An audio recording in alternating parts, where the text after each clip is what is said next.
O podcast que você ouve agora é uma produção da Central 3. Have a very difficult stretch, but you continue to perform at a high level. How are you able to get to your game? Basketball when I'm on the court.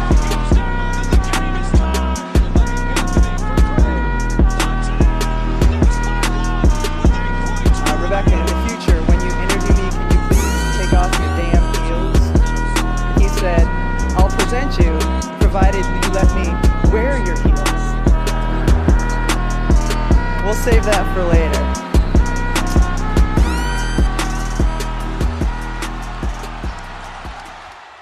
Olá, esse é o podcast do NBA das Minas. Hoje estamos de volta com a série do NBB das Minas em seu 21º episódio. Série essa que recebemos exclusivamente atletas, membros da comissão técnica e envolvidos nas equipes do NBB, buscando dar mais visibilidade ao nosso basquete. Está no ar o NBB das Minas, eu sou a Carol e serei sua host para hoje. E lembrando que esse podcast chega até você via Central 3, está disponível no Spotify, iTunes, Castbox e pelo site da Central 3 na internet. Nos sigam nas nossas plataformas e não percam as novidades do NBA das Minas. Vocês podem acompanhar a gente pelo Twitter, @NBA das Minas, e pelo Instagram, @NBA das Minas pode. Nessas redes sociais vocês vão encontrar vários conteúdos sobre basquete, além de acompanhar a cobertura em tempo real dos jogos da NBA, do NBB, da LBF e da WNBA.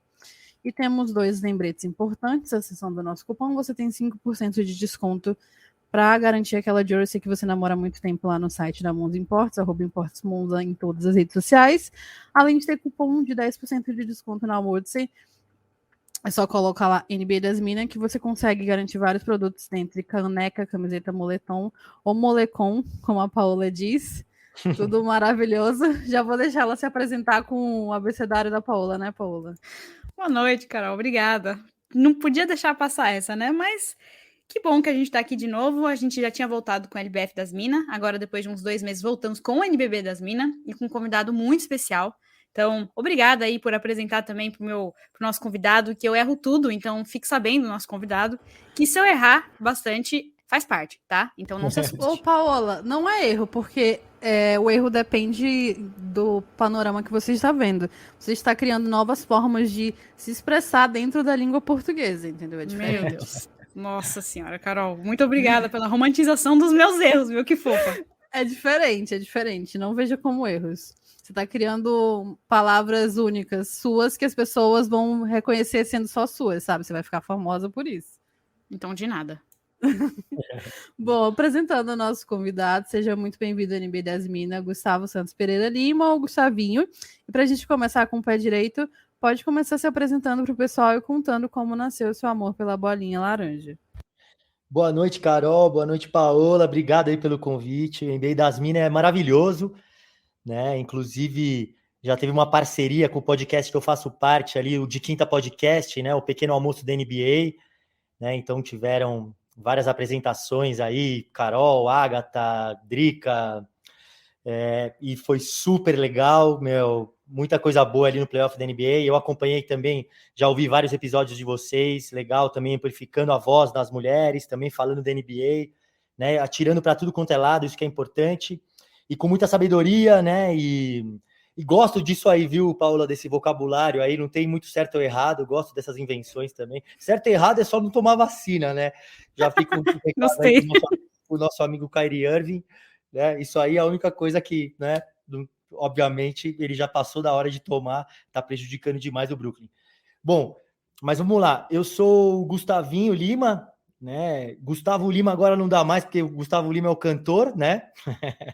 Então, eu sou o Gustavinho Lima também, porque eu sou armador no basquete, né? Então eu sempre fui um dos menores da quadra, dos menores do meu time e tal, e então eu era o Gustavinho. O basquete nasceu na minha vida bem cedo, né? O esporte, na verdade, nasceu bem cedo. Eu fiz uma escolinha de esportes dos 5 aos 11 anos, que chama Med Sport, aqui em São Paulo. E era uma escolinha super legal, super progressista, que você não podia escolher os esportes que você fazia, você tinha que passar por todos que eles ofereciam. E era futebol, basquete, handebol, vôlei, tênis, capoeira e atletismo, né? Então, você tinha que fazer todos, era de segunda, quarta e sexta e tal. Então, eu fui ali pegando a paixão pelo esporte e tal.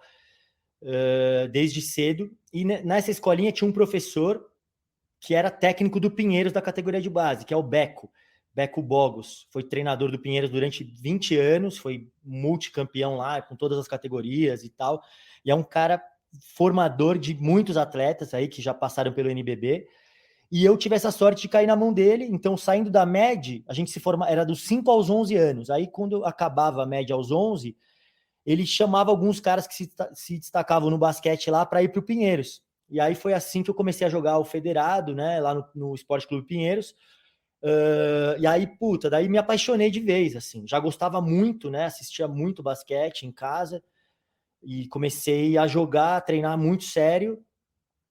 Fiquei até os 19 anos, dos 11 aos 19 no Pinheiros. E quando eu estava com uns 16 anos, ali por aí, o Marcel de Souza, lendário Marcel, que foi campeão em Indianápolis pela seleção brasileira, né? Junto com Oscar, que é a geração vitoriosa, né? E Cadum e tal, Guerrinha, Gerson, né? E, enfim, aquele título histórico do Brasil. Ele era o técnico do Pinheiros. E eu jogava basquete o dia inteiro, assim, literalmente. E sempre à noite eu sentava para assistir o treino do profissional. E aí, um belo de um dia, assim, assisti durante muitos treinos, e aí um belo de um dia ele olhou para mim, um se machucou, o outro torceu o pé, o outro tava com dor de barriga, não sei o quê. E aí não tinha 10 para treinar. E aí ele olha para mim e fala, quer treinar? Aí eu falei, né, ele me via ali com aquela cara de cachorro olhando pro frango de padaria, né, girando ali, babando, querendo uma oportunidade, e aí me chamou. E aí eu, dei a vida, dei o sangue ali e comecei e aí ele começou a me falar, agora, a partir de agora, você vai vir todo o treino. E eu voltei para casa super animado, falei, mãe, você não acredita, consegui treinar com profissional, não sei o que, amanhã ele tem treino às 11, ela imagina, e a escola? E o colégio, vai faltar no colégio? Falei, não, mãe, é só amanhã, não sei o que e tal. E aí eu faltei no dia seguinte na aula, saí mais cedo, na verdade, fui pro treino, tal, aí eu não pude. Aí minha mãe falou, você vai ter que acabar o colegial, não inventa moda, né? Acho que eu tava no segundo colegial, assim, mas você pode ir nos treinos à noite. Aí eu comecei a treinar com o profissional à noite e tal, e naquela época eu fui, assim, acho que eu era o mais novo, assim, do Brasil a estar inscrito no campeonato profissional. Então, gratidão eterna ao Marcel e a todo mundo que estava no time ali, que me ajudaram demais. Né? Acho que, assim, tem muitas pessoas que jogam basquete super bom, né? E são super dedicados, mas não tem essa pessoa que impulsiona, né? E que acolhe, né? Então, um beijão pro Marcel aí, que é um monstro, além de jogador, é uma baita de uma pessoa, né? Pai da Gabi, né? Do Chua também, que é maravilhosa, sensacional, uma mulher incrível. Enfim, e aí eu trilhei minha carreira de profissional ali, fiquei 17 anos no NBB, joguei por alguns times, aí joguei pelo Pinheiros, depois joguei um ano em Joinville, voltei para o Pinheiros, fiquei bastante tempo no Pinheiros, fui para Mogi, onde eu considero que foi a melhor fase da minha carreira ali. A gente foi vice-campeão sul-americano, foi campeão da Supercopa Brasil, chegou na semifinal do NBB, jogando contra o Flamengo, perdemos na última bola ali, numa bolaça, aquele time que talvez possivelmente é o maior time da história ali, era lá Provítola, Marquinhos, Marcelinho, Olivinha, Herman, Meince, GG, eu acho que, na minha opinião, é o melhor time da história do NBB, esse time, e a gente perdeu na última bola dos caras, então, sensacional, né?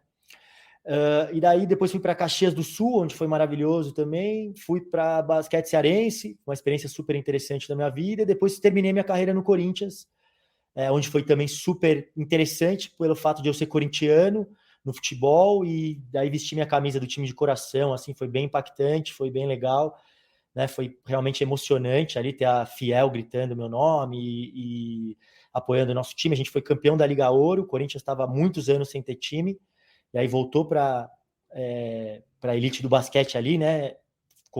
Entrou no NBB depois de 22 anos sem ter time. Então a gente foi o responsável ali e, eu tenho um carinho enorme por esse período, né? Eu também fui o primeiro a ser convidado ali para fazer parte do time. Bruno Saviani, que era o treinador que me convidou, então, que é um ótimo treinador, foi assistente da seleção brasileira durante muitos anos, foi técnico de Brasília, campeão sul-americano, baita de um cara, gente boa. E aí me chamou para lá, e aí quando eu terminei, na verdade eu fiquei 2 anos lá, e E eu não queria mais ficar nesse bate-volta de jogador, de ficar mudando de cidade. Eu queria me estabelecer em São Paulo. Eu tinha voltado para São Paulo depois de 6 anos fora, ali contando Mogi, Caxias e basquete cearense. E eu queria ficar aqui em São Paulo, né? Minha companheira, a Aninha, ela é aqui de São Paulo. A gente namorou esse tempo todo à distância e ela trabalha com eventos, né? Ela tem as coisas dela aqui, os contatos dela são aqui, então eu queria ficar perto dela, constituir, né, uma família, assim, viver outras coisas. Então, aí tentei algumas propostas em São Paulo, não rolou, e aí o Corinthians me fez uma proposta para ser supervisor do Sub-20, né, da categoria de base, e aí foi sensacional. Eu fiquei 2 anos lá, para mim foi incrível, porque eu acredito que o basquete é sim um agente de transformação social, e aí foi maravilhoso ter esse contato com essas pessoas, né, e poder tentar ali agregar alguma coisa ali de valor mesmo, né, nesses jovens ali de 17 anos até os 20 anos, né? Então, eu sei que é uma fase super importante e eu procurei estar o mais próximo possível. E depois recebi um convite para virar comentarista do NBB, que eu sempre gostei, sempre assisti todos os jogos. Então, acabei aceitando esse desafio aí do NBB. E aí, entrando no NBB, eles me chamaram para apresentar o programa do NBB Showtime, que é para falar da liga, falar dos jogadores, as curiosidades e tal, e tentar promover o basquete assim. Então, para mim foi sensacional, porque eu acredito muito nisso, assim, eu sou um apaixonado pelo basquete e gosto de estar nessa posição de poder falar bem dos outros, de poder ter um olhar para quem às vezes não vai aparecer na estatística, esse tipo de coisa assim. Então, esse basicamente é o Gustavinho. Tem mais um monte de coisa pessoal, né, mas em relação ao basquete, minha trajetória é mais ou menos essa. Falei pouco? Não, você falou absolutamente tudo. Tudo. Que apresentação que é essa, Gustavinho? Eu não entendi. Isso aí é apresentação ou é o seu resumo da vida toda? Praticamente o TCC, né? Então, que isso? Mas somos formadas e pós-graduadas em Gustavinho agora. Pois é. Eu ia falar do Gustavo Lima, porque tem um meme do Gustavo Lima, né? Se falar perto de alguma criança, a criança está chorando e corre. Ainda bem que ele mudou. Não sei se vocês já viram esse meme, mas não. Em geral, você nunca viu, Paula? Vou te mandar, você vai rir. Tem um menino que coitado, ficou rindo de criança na internet. Olha o meu perfil. Mas é muito engraçado, cara. As crianças têm medo do Gustavo Lima, então acho que foi uma boa adaptação até para se precaver disso.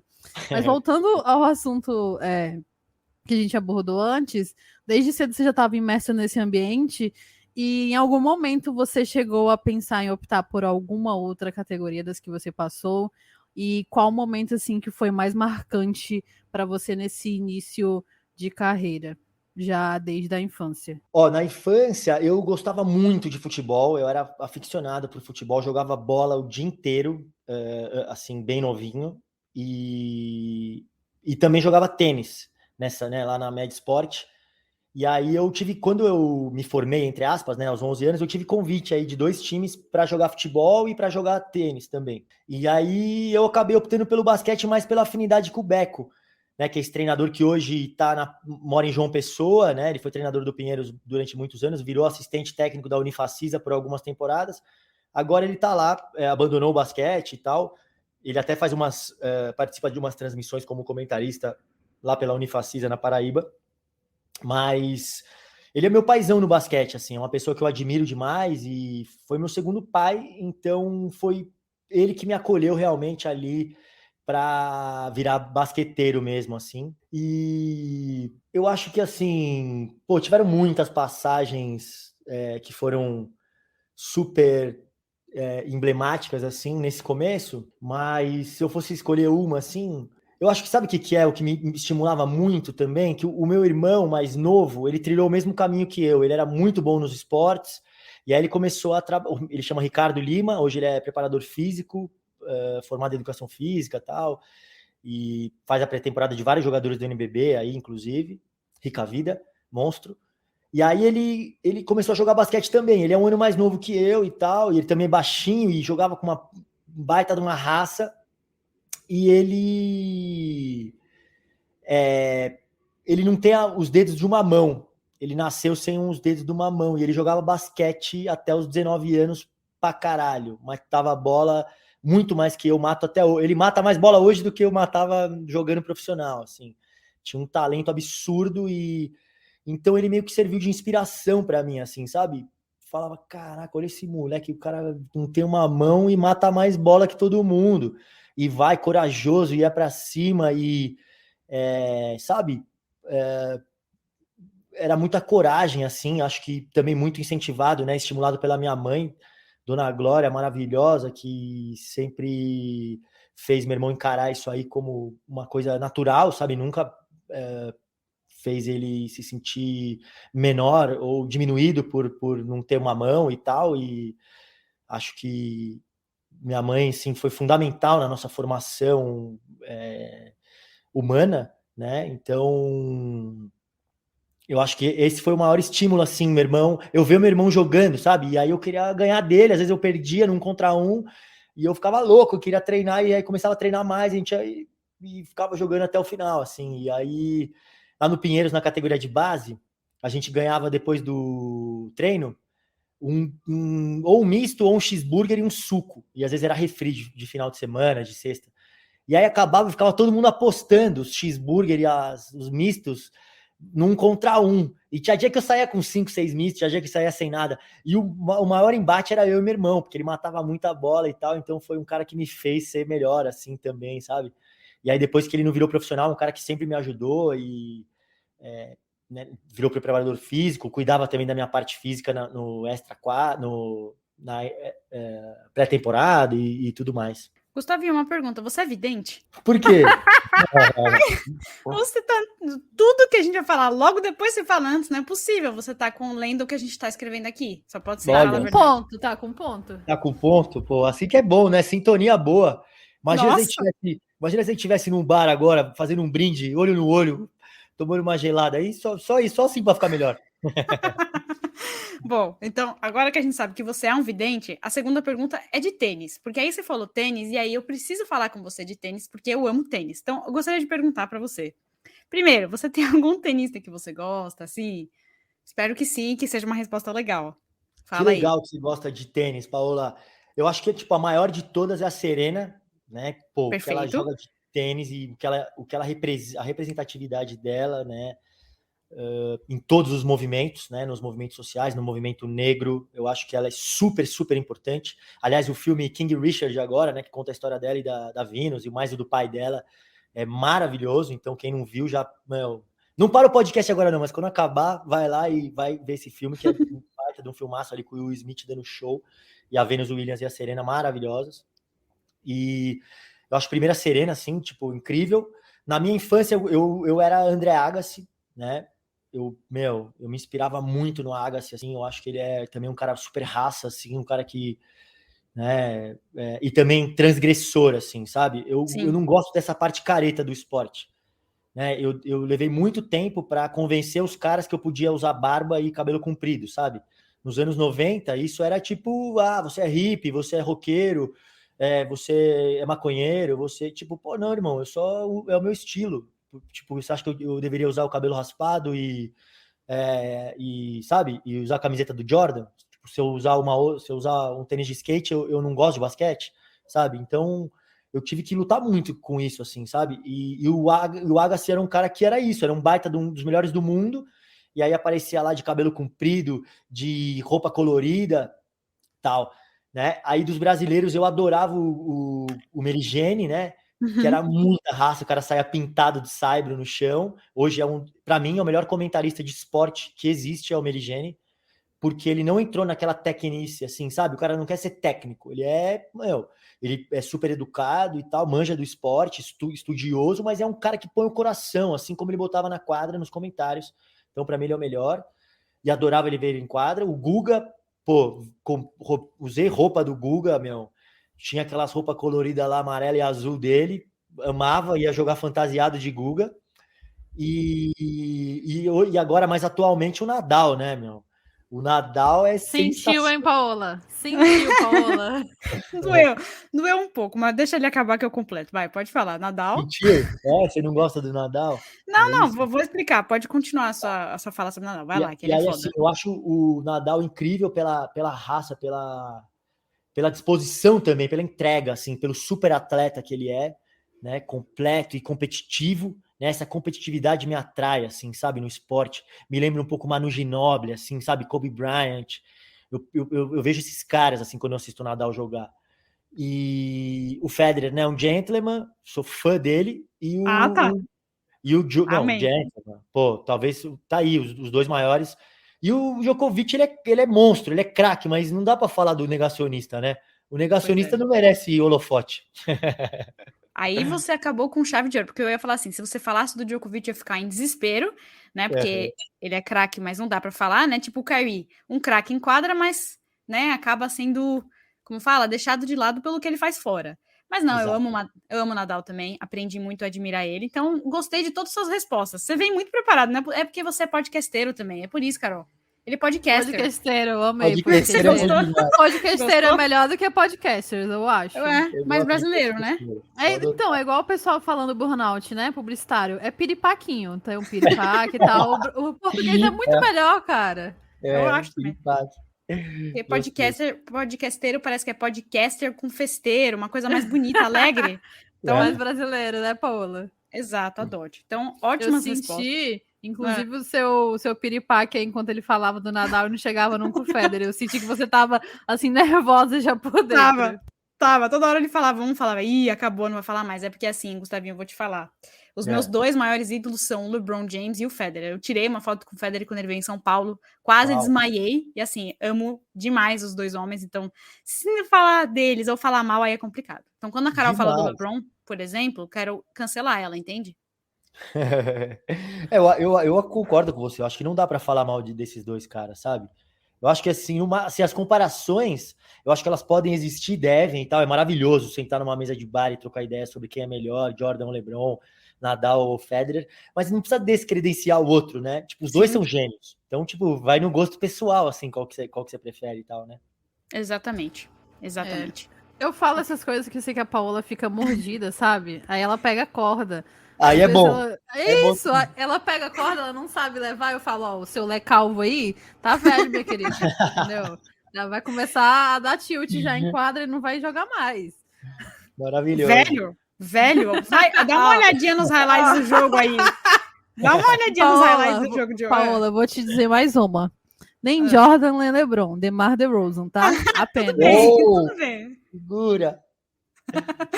Olha, vamos aproveitar que a gente abriu esse assunto aqui rapidinho antes de eu passar para outra pergunta.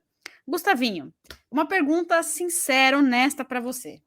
Quando o Curry quebrou o recorde ali das bolas de 3 pontos, ele estava jogando lá no Madison Square Garden contra o Knicks, e aí pararam o jogo, né?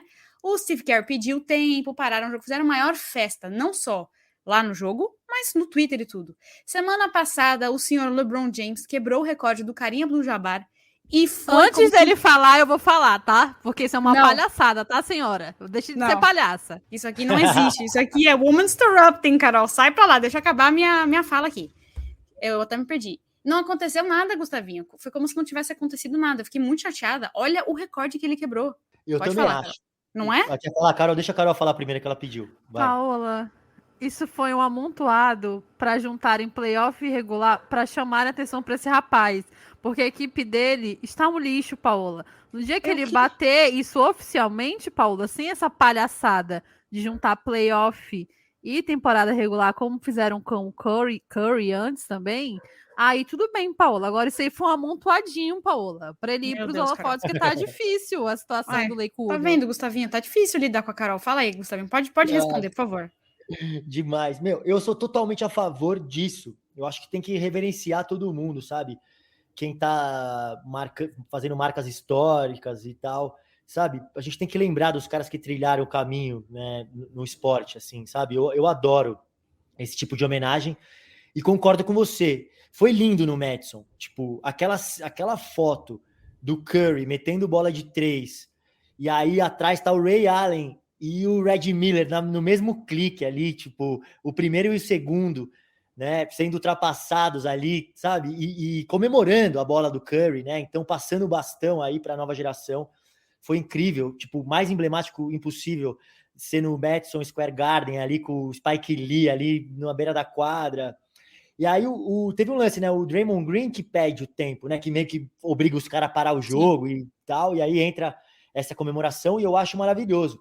Eu já tinha feito uma menor, assim, outro dia aqui no NBB, o Arthur, jogador de Brasília, eu tava comentando esse jogo, e ele fez 5 mil pontos, né? O cara que jogou todas as edições do NBB, tricampeão do NBB e tal, por Brasília, e aí o cara faz 5 mil pontos, sabe? E, tipo, meio que passa desapercebido, sabe? Eu fiz um carnaval lá, eu falei, caraca, pra mim tinha que ter parado esse jogo, os caras entrar na quadra, comemorar aí, dar 5 mil pontos.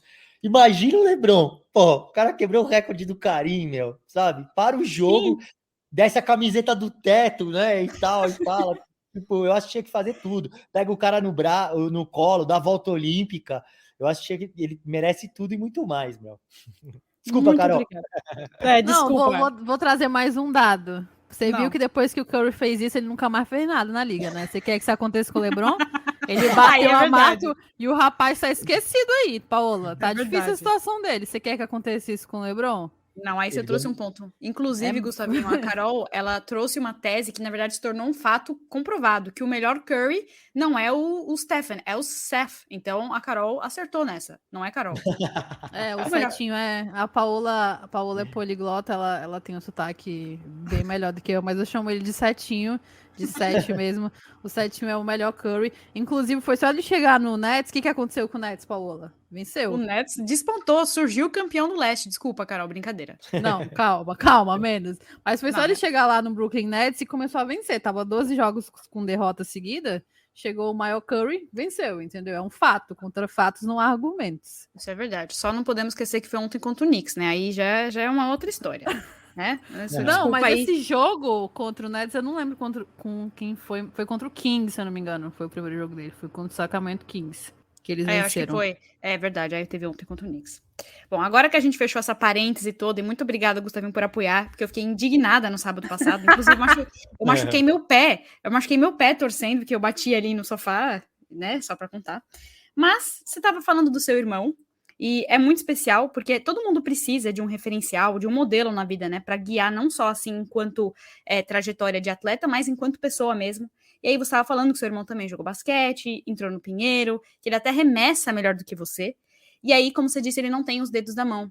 Então eu queria que você contasse um pouquinho como é que foi, assim, essa relação entre vocês, assim, os dois, desde o início, nesse ambiente. Você falou que vocês disputavam ali, como é que você falou? Misto quente, refri, não sei o que mais. E hoje em dia, como é que é a relação de vocês? Ele agora, né, continua como preparador no NBB. Como é que é a relação de vocês? Se ele também, não sei, se sente, de certa forma, realizado com aquilo que ele conquistou. Conta um pouquinho mais como é que é a relação do seu irmão, que eu acho que é muito incrível essa parte. Meu, é demais mesmo. A gente é super, super próximo.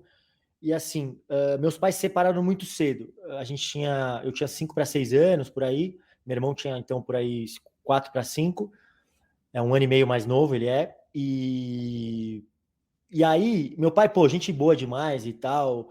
Mas, quem realmente criou a gente foi minha mãe, né? Assim, que estava no dia a dia e tal. Então, ela, trabalhava demais, saía cedo para trabalhar. E então ela, estimulou a gente muito a cuidar um do outro, assim, sabe? Óbvio, a gente é super privilegiado e pôde fazer escolinha de esporte, sabe? Estudava em colégios bons. Claro, eu reconheço tudo isso, né? Esse privilégio que são poucas pessoas que têm e tal. Mas minha mãe estimulou muito o convívio entre a gente, sabe?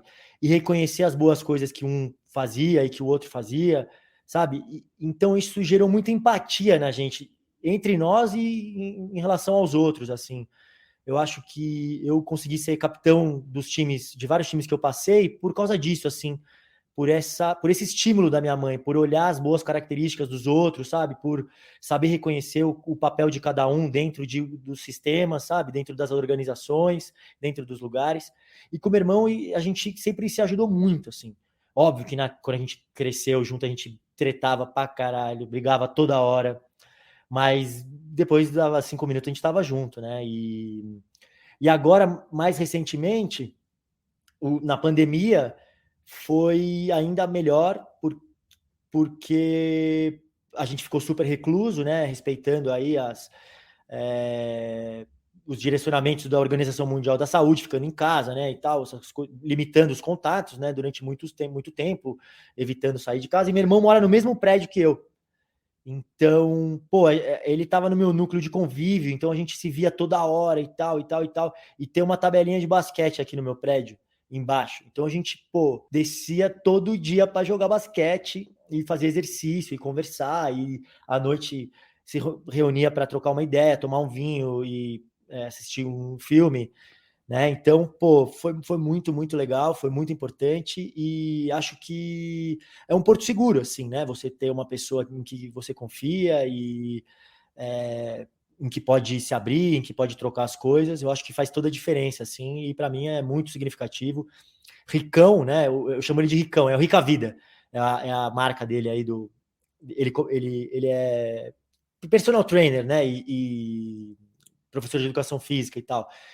Hoje ele já não está trabalhando mais com basquete, ele cuida só da pré-temporada de alguns jogadores do NBB e tal, mas é apaixonado por basquete e tal, então a gente conversa muito, assiste os jogos da NBA juntos também, assim, isso facilitou muito e então dividir as paixões, assim, também, ele também cresceu jogando, adorando basquete e então isso aproxima a gente, óbvio que tem muita zoeira, muita zoeira um com o outro, e isso é óbvio, né, se você não puder zoar seu irmão, você vai zoar quem, né? Isso é muito verdade. Desculpa te interromper, Carol, que é muito verdade, Gustavinho. É muito bom zoar o irmão, nada igual. Por isso que eu te zoo, Paula, porque eu sou filha única. Aí eu não tenho como zoar ninguém. Sou uma pessoa solitária, entendeu? Ah, tá explicado. Mentira, eu adoro ser filha única, gente, sério. Se eu tivesse um irmão, acho que eu mataria meu irmão. É que você não tem irmão, por isso você fala isso. Mas que bom que você gosta de filha única, né, Gustavinho? Ver o bom dos dois mundos. Então, quando eu era criança, eu sentia muita falta, sabe? Porque eu sempre fui uma criança que brincou só, entendeu? E meio que eu acabei me adaptando a momento terapia. Eu acabei me adaptando a isso, sabe? A essa individualidade. Então, boa parte assim da minha adolescência eu fui uma pessoa bem individualista, sabe? Até pelo núcleo que eu cresci mesmo. Hoje eu sou mais de boa, assim. Mas, assim, tem um lado bom porque quando eu acredito, né? Não sei porque eu não tenho irmão, mas você tem muito esse apego emocional, né? Não que isso seja ruim, mas você tem muito esse apego com o irmão e tal, etc. Eu já sou mais, sei lá, estranha. mais assim, mais só, sabe? Isso, sim. Mais só, sabe? Tem um lado bom e tem um lado ruim. Claro, só uma provocação para você, Carol. Será que por isso, assim, que você falou que cresceu mais solitária, foi filha única, será que é por isso que você prefere o Jordan ao LeBron? Não, eu prefiro o Demar. Eu prefiro o Demar, não prefiro o Jordan e o LeBron. O Demar é por cima dos dois. Mas assim, nessa discussão de quem foi melhor e tal, eu não tenho uma opinião. Tá, eu acho melhor, eu prefiro o Jordan. Mas eu acho que a gente tem vários pontos para discutir isso para poder chegar a essa decisão, sabe? É uma conversa bem complexa para ser feita em uma mesa de bar, não agora, eu acho. Porque aí vão levantar vários pontos e a Paola vai se estressar, entendeu? Aí eu quero ver a Paola xingando, e aí a gente vai chegar numa discussão legal. O que você acha, Paola? Gustavinho, eu não sei se você entendeu, mas a Carol deu a deixa para você convidar a gente, porque a senhorita aqui, Carol, está vindo para São Paulo. Então ela está dando a deixa para a gente se reunir e discutir quem é o melhor e por que é o LeBron James. Mother Rose, Paola. Não, tá marcado. Vocês já são minhas convidadas aqui em São Paulo. Vamos sair, trocar ideia, debater todo o basquetebol, resolver o basquetebol do mundo, consertar ele e saber quem é o melhor, Jordan ou LeBron. Difícil, hein? Precisa dos 3 encontros para isso, pelo menos. Não, a Paola não vai ceder, né? Então já tenho que preparar meus argumentos. Inclusive, é difícil discutir com a Paola porque ela é advogada. Então ela é uma pessoa estudada para defender o seu cliente, né? Que no caso vai ser o LeBron James. Amei. Mas é o super top. Já combinamos quando a Carol vier para São Paulo. Agora, não vou falar mais do LeBron. Pode seguir, Carol. Então, como você falou no começo, foram 17 anos como atleta profissional e ao longo da sua carreira defendeu clubes como Pinheiro, Mogi, Caxias, o basquete cearense e, por último, o Corinthians. Em Mogi, você atuou entre 2011 e 2015 e se tornou um dos grandes ídolos dos torcedores, sendo peça fundamental no retorno do Mogi Elite do basquete com o título da Supercopa do Brasil em 2012, também na histórica classificação para as semifinais do NBB em 2014, além de ter sido vice-campeão sul-americano no mesmo ano. Você chegou ao Corinthians no fim de 2017, o primeiro nome contratado no projeto de retomada das atividades profissionais depois de 23 anos, e também foi essencial na volta da equipe à elite do basquete brasileiro. Como capitão do Timão, você foi campeão da Liga Ouro em 2018, chegou às quartas do NBB em 2019.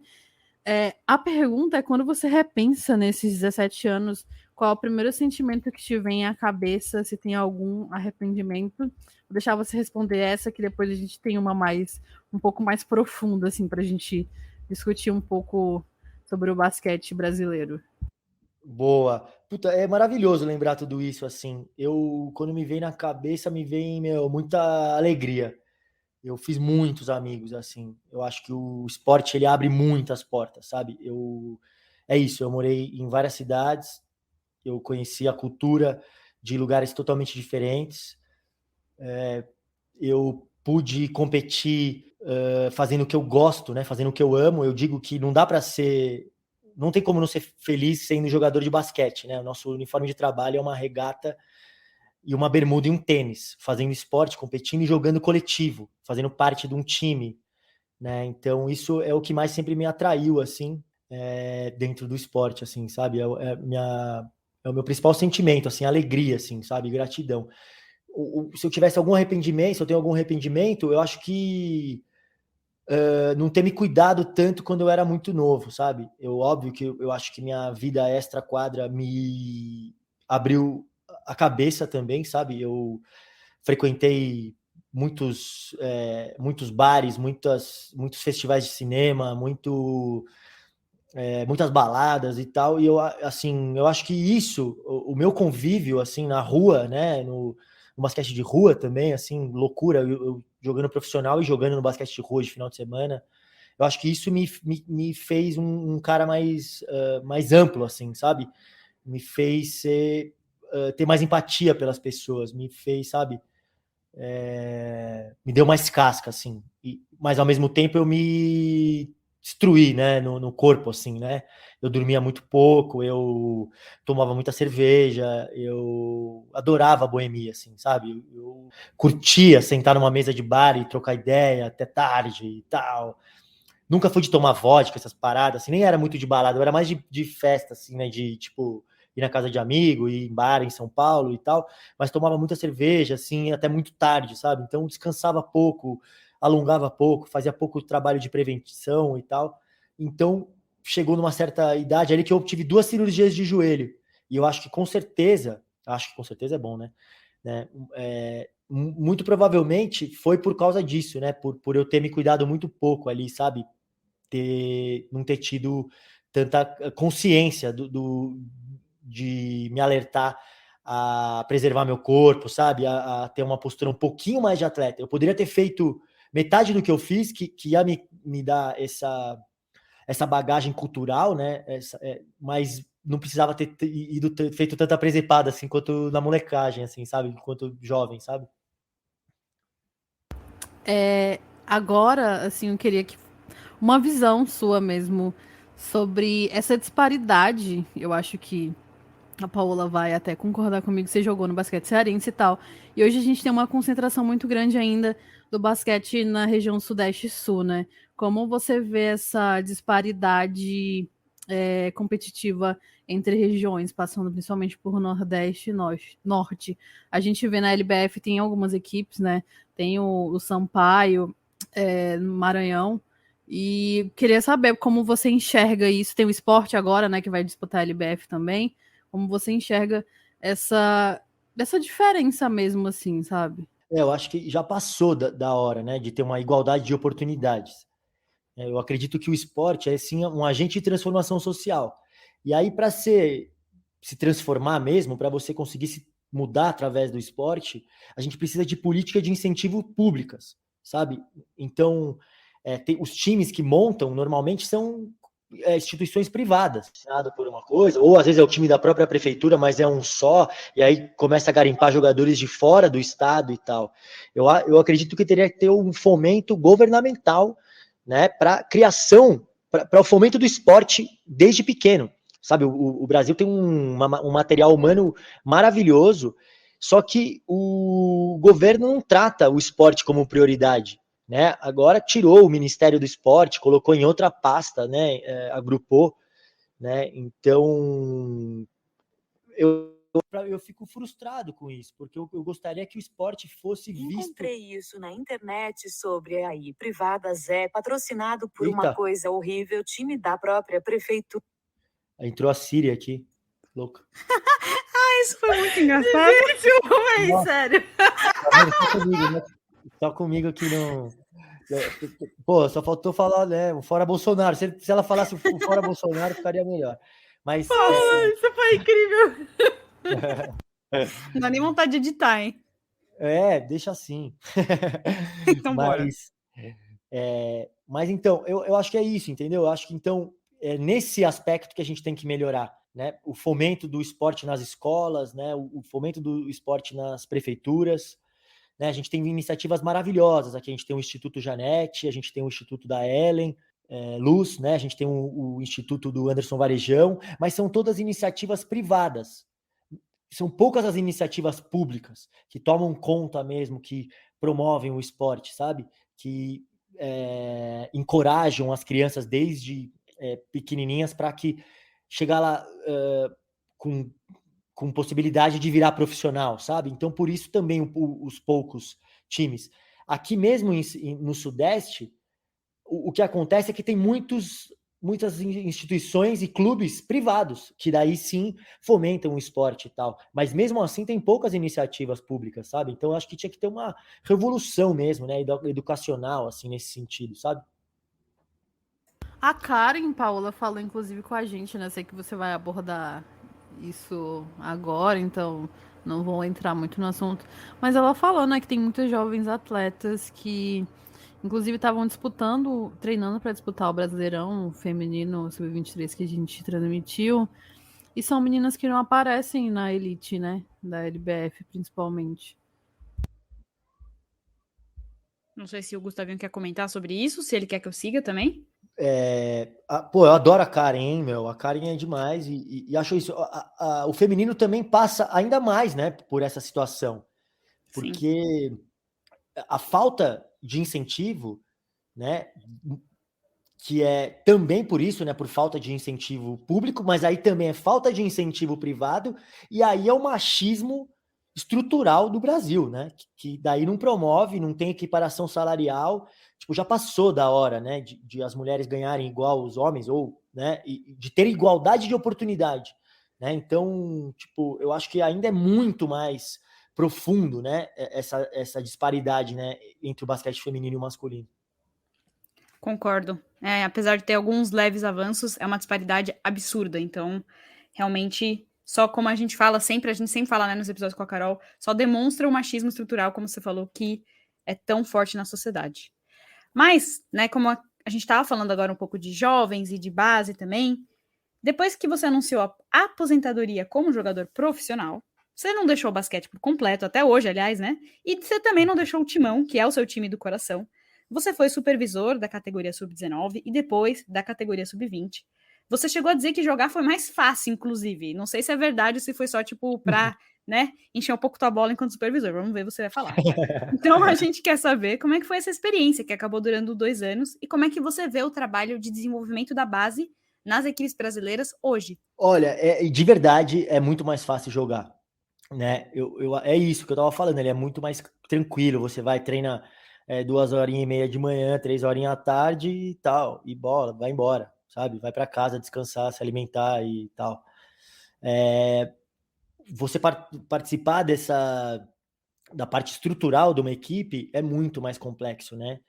E ainda mais nessa fase totalmente determinante para o jovem, ali com 17 anos, né? Então, onde está realmente moldando ali a personalidade, né? Onde está adquirindo também muitas coisas, tomando muitas decisões que podem perdurar para o resto da vida, sabe? Acho que é um passo ali, né, da transição entre a adolescência e a vida adulta, né? Então, requer uma responsabilidade grande, né? Porque muitos desses atletas são de fora de São Paulo, ali no Corinthians, por exemplo, eram de fora de São Paulo, né? Então, a principal referência deles era eu, assim, e o treinador, né? Então, o contato diário com essas pessoas. Se ficasse doente, eu cheguei no meu primeiro dia, assim, né, e fiz uma entrevistinha com cada um e tal, e falei, queria saber, né, o histórico, se os pais apoiavam, que eles gostavam da vida. Então, tipo, só você vê que quando você abre essa janela para o cara falar, muitas vezes ele nunca teve essa oportunidade, sabe? De ser ouvido.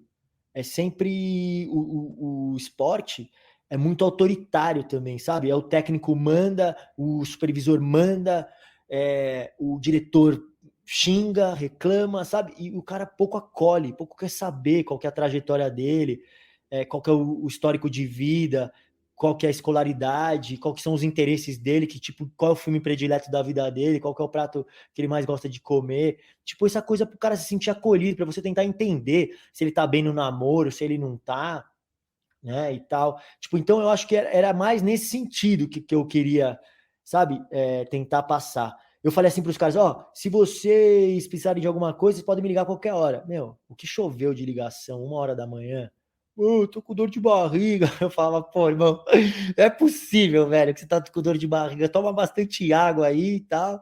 Tipo, mas eu tive que sair aqui, eu moro bem longe do Corinthians, e eu fui, tipo, minha esposa aqui, a Aninha, falava, amor, vai lá, meu. Eu falava, amor, não é possível. Não, você tem que ir lá, vai lá, vai lá. E eu levantava e ia lá visitar os moleques, pegar os caras, levar em pronto-socorro, em pronto-atendimento e tal, para ver se estava tudo bem com os meninos.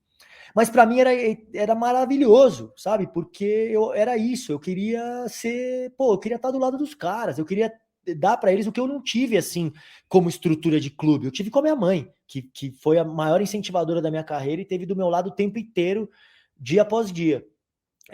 E aí, então, eu falava, cara, o cara tá sem a mãe aqui, o cara tá sem o pai, o cara tá... Não tem ninguém, tá ligando pra... Você acha que ele queria ligar pra mim também, a 1h da manhã? Né? Então, é mais nesse... E aí, o que eu achava legal, assim, para tentar passar esses valores. Tipo, eu falava muito sobre basquete, eu comentava muito sobre os jogos, então eu falava lá, você viu que o Steph Curry matou bola, lá.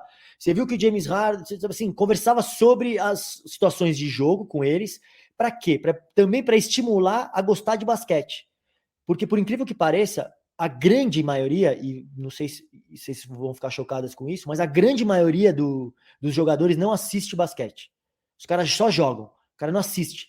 Vai passar o jogo, o cara não sabe, não viu, não sabe? É inacreditável, mas os caras não veem basquete. Fico louco. Ficam no TikTok, ficam no Instagram, ficam no não sei aonde, vão sair, vão para todas as festas do mundo, mas num basquete que é bom, zero. Sabe? E eu queria mostrar para eles que quando eles estavam assistindo o basquete, era uma forma de estudo. Tipo, mano, você gosta de estudar? Eu não sou o maior fã. Então, tudo bem. Você gosta de basquete? Gosto. Então, você vai estudar. Eu vou te ensinar que você assistiu o basquete, você está estudando. Você está vendo as tendências, como é que os jogadores estão reagindo dentro de quadra, o que cada um faz em cada momento. Tararara. Isso. E aí, a outra coisa que acho que era o principal era assim, tipo, eu falei, pra mim não importa quem vai virar jogador aqui. De verdade. Eu queria que todos virassem. Mas eu sei que o funil é muito estreito para virar profissional, ali do juvenil para o profissional. Então, o que eu quero é que vocês carreguem os valores que o esporte traz. Tipo, quer saber trabalhar em equipe, quer saber lidar com vitórias e derrotas, né? Quer saber respeitar as regras, respeitar os adversários, ter disciplina, carregar os valores éticos e morais, sabe? Saber respeitar uma mulher, saber respeitar um companheiro. Tipo, é isso. Era isso que eu queria passar para os caras. Tipo, vai se virar profissional? Não sei. Mas você pode carregar os valores do basquete no que você for fazer na sua vida, sabe? É porque a gente tem muito essa deficiência, né? Tem muito, entrando até no assunto comparação basquetebol norte-americano e brasileiro, porque lá tem muito esses valores por estar justamente atrelado à educação, né? A uma universidade.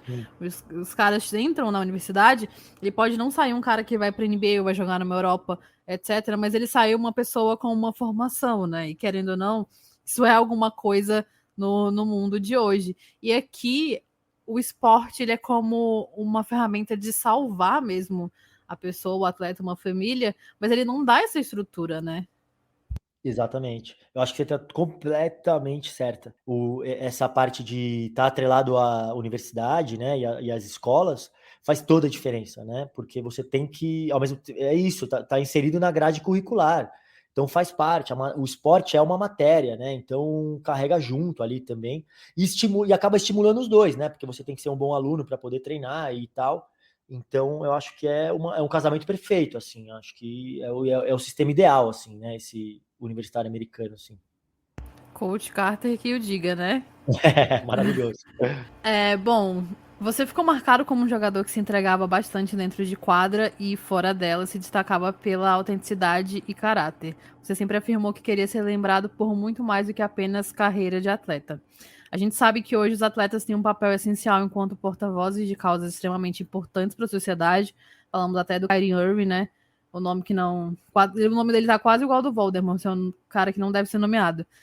Porque a gente exige ou espera que pelo menos os atletas utilizem suas plataformas para conscientização no Brasil, principalmente pela situação que a gente vive atualmente, né? Por ter um poder tão grande de formar outros cidadãos mais jovens que admiram, que estão ali se espelhando naquela pessoa. Sendo assim, a gente queria saber qual é a sua visão sobre esse papel do atleta. Ainda tem um tabu muito grande sobre isso, né? Acredito que alguns atletas têm medo, inclusive, de se posicionar, pensando até na questão de boicote pelas equipes. O Brasil ainda é um país que não aceita muito bem esses posicionamentos, né? Nas últimas semanas a gente viu, inclusive, eu não lembro em qual jogo de futebol foi, mas tinha um cara que estava com um símbolo nazista tatuado na costa. Não lembro qual equipe que foi. Mas isso aconteceu e não aconteceu nada com a pessoa não foi presa, nada, sabe? É uma parada, Absurdo. assim, surreal, absurda. Eu queria saber o que você vê disso, assim, dessa falta de posicionamento. E quando ele acontece, nos casos do jogador, ele era do Brusque, né, se eu não me engano, que ele se posicionou e ainda veio contra ele o que aconteceu, o ato racista que aconteceu com ele. Uhum. Carol, eu acho que essa é uma pauta super delicada. Eu acho que eu gostaria que os atletas se posicionassem mais. Mas, ao mesmo tempo, eu não gosto de ficar cobrando posicionamento, porque eu tive um histórico de vida que me propiciou isso. Né? Como eu vou falar de novo, eu sou super privilegiado, né? Tive uma educação sensacional, e principalmente dentro de casa.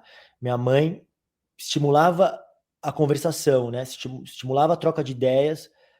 Então, eu aprendi que a gente tem que sim, né, lutar pelo coletivo, lutar pelas ideias democráticas, principalmente agora, né, num governo super autoritário em que a gente está vivendo, em que discussões são abertas com certo e errado, né? Então, tipo, tá todo mundo com opinião sobre a vacina, né? Pô, eu não tenho opinião sobre a vacina. Minha única opinião sobre a vacina é que ela demorou para chegar muito, né? E que eu queria ter, e que muitas pessoas morreram porque não teve vacina, sabe? Essa é a minha opinião. Então, acho que assim, então, o que eu acho do posicionamento? Eu gostaria que as pessoas pudessem se informar um pouco mais, sabe? Que elas se interessassem por outros assuntos e não ficassem só focadas dentro do ganhar ou perder do esporte, né? Então, para daí, né, colher bons exemplos, né, colher boas informações para poder disseminar a sua opinião, porque sim, eles têm que ter essa preocupação de serem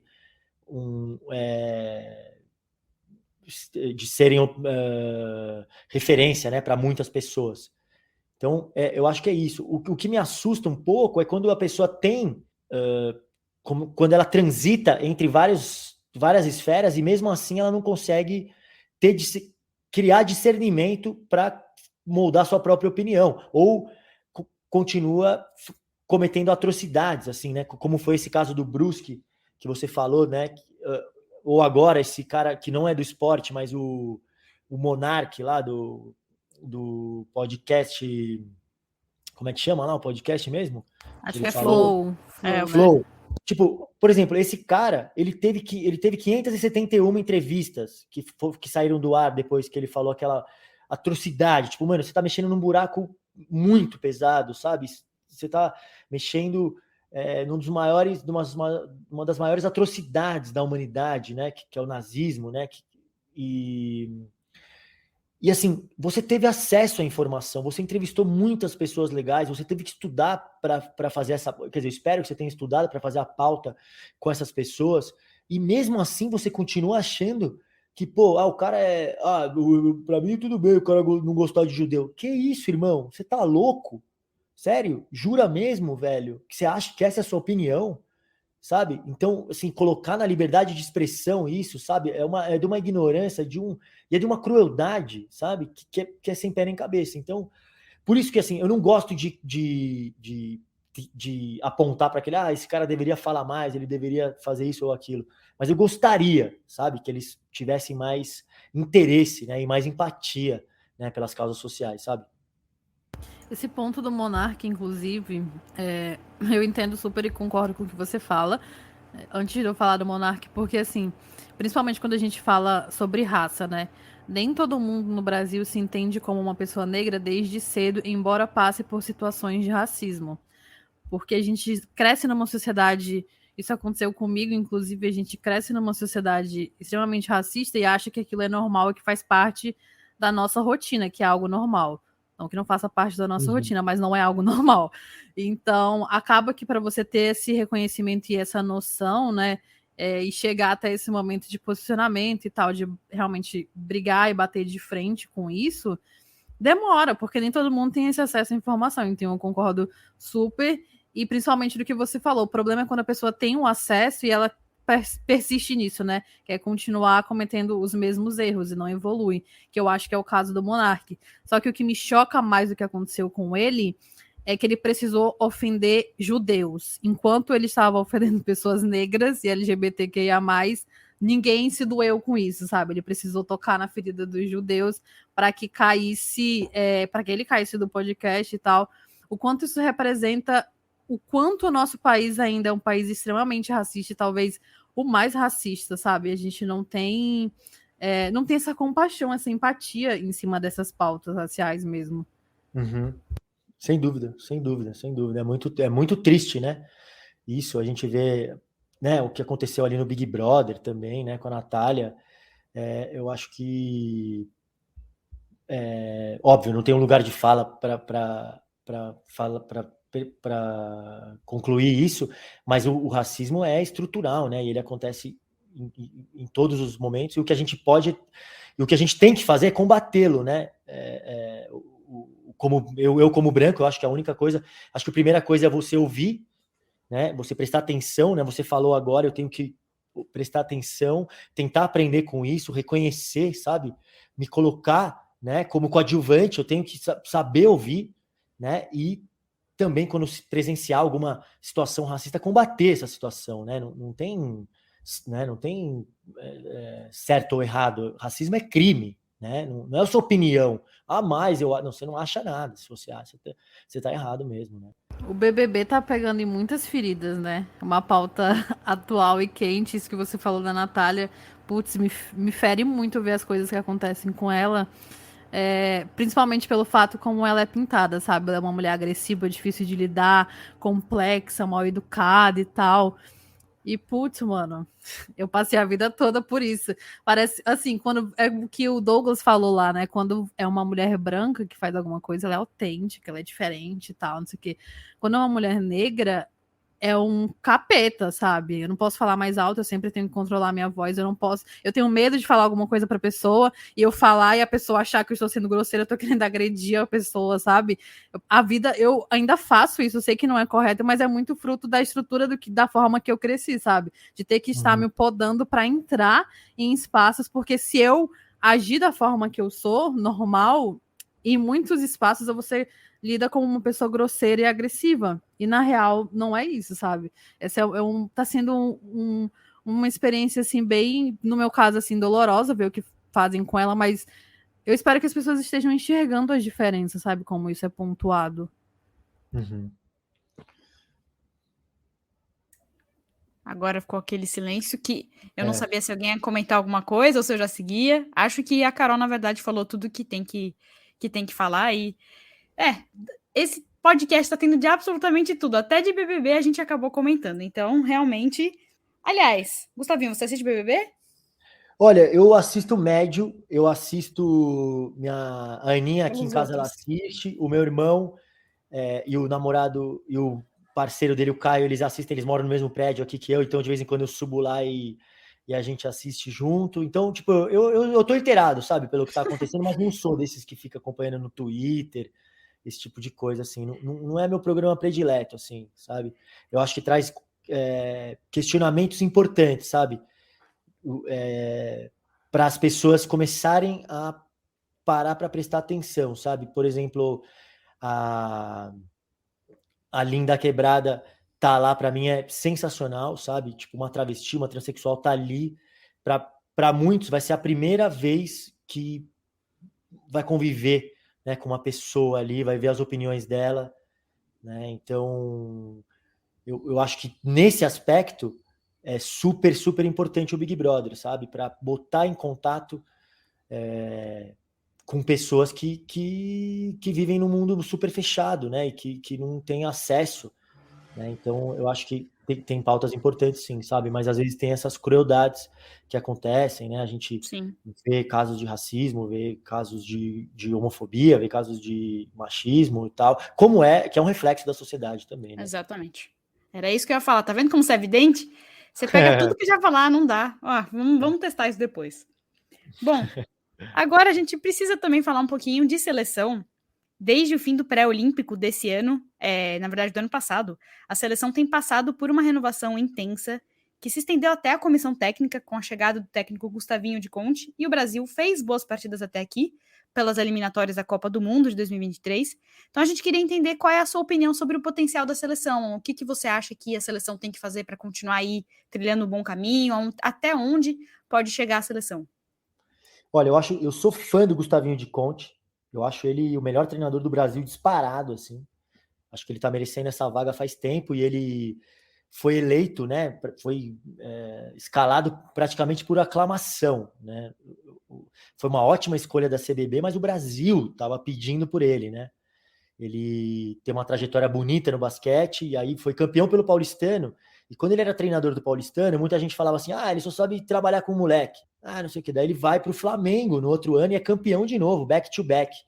Tipo, com o maior orçamento, com só craque, só estrela no time, né? E daí teve o outro ano da pandemia e no outro ano ele ganha de novo, sabe? Assim, o cara é monstro, sabe? Trabalha com qualquer cara. Ele e assim, joga um basquete super, super, super moderno. Tacando bola de 3, em contra-ataque, chutando 30, 40 bolas de 3 por jogo, sabe? É maravilhoso ver o estilo de jogo que ele propõe. É um cara muito estudioso, sabe? Teve lá no Brooklyn Nets como assistente, na D-League, né? No Brooklyn não, né? No time do Brooklyn lá na D-League, teve acompanhando lá de perto os treinamentos e tal.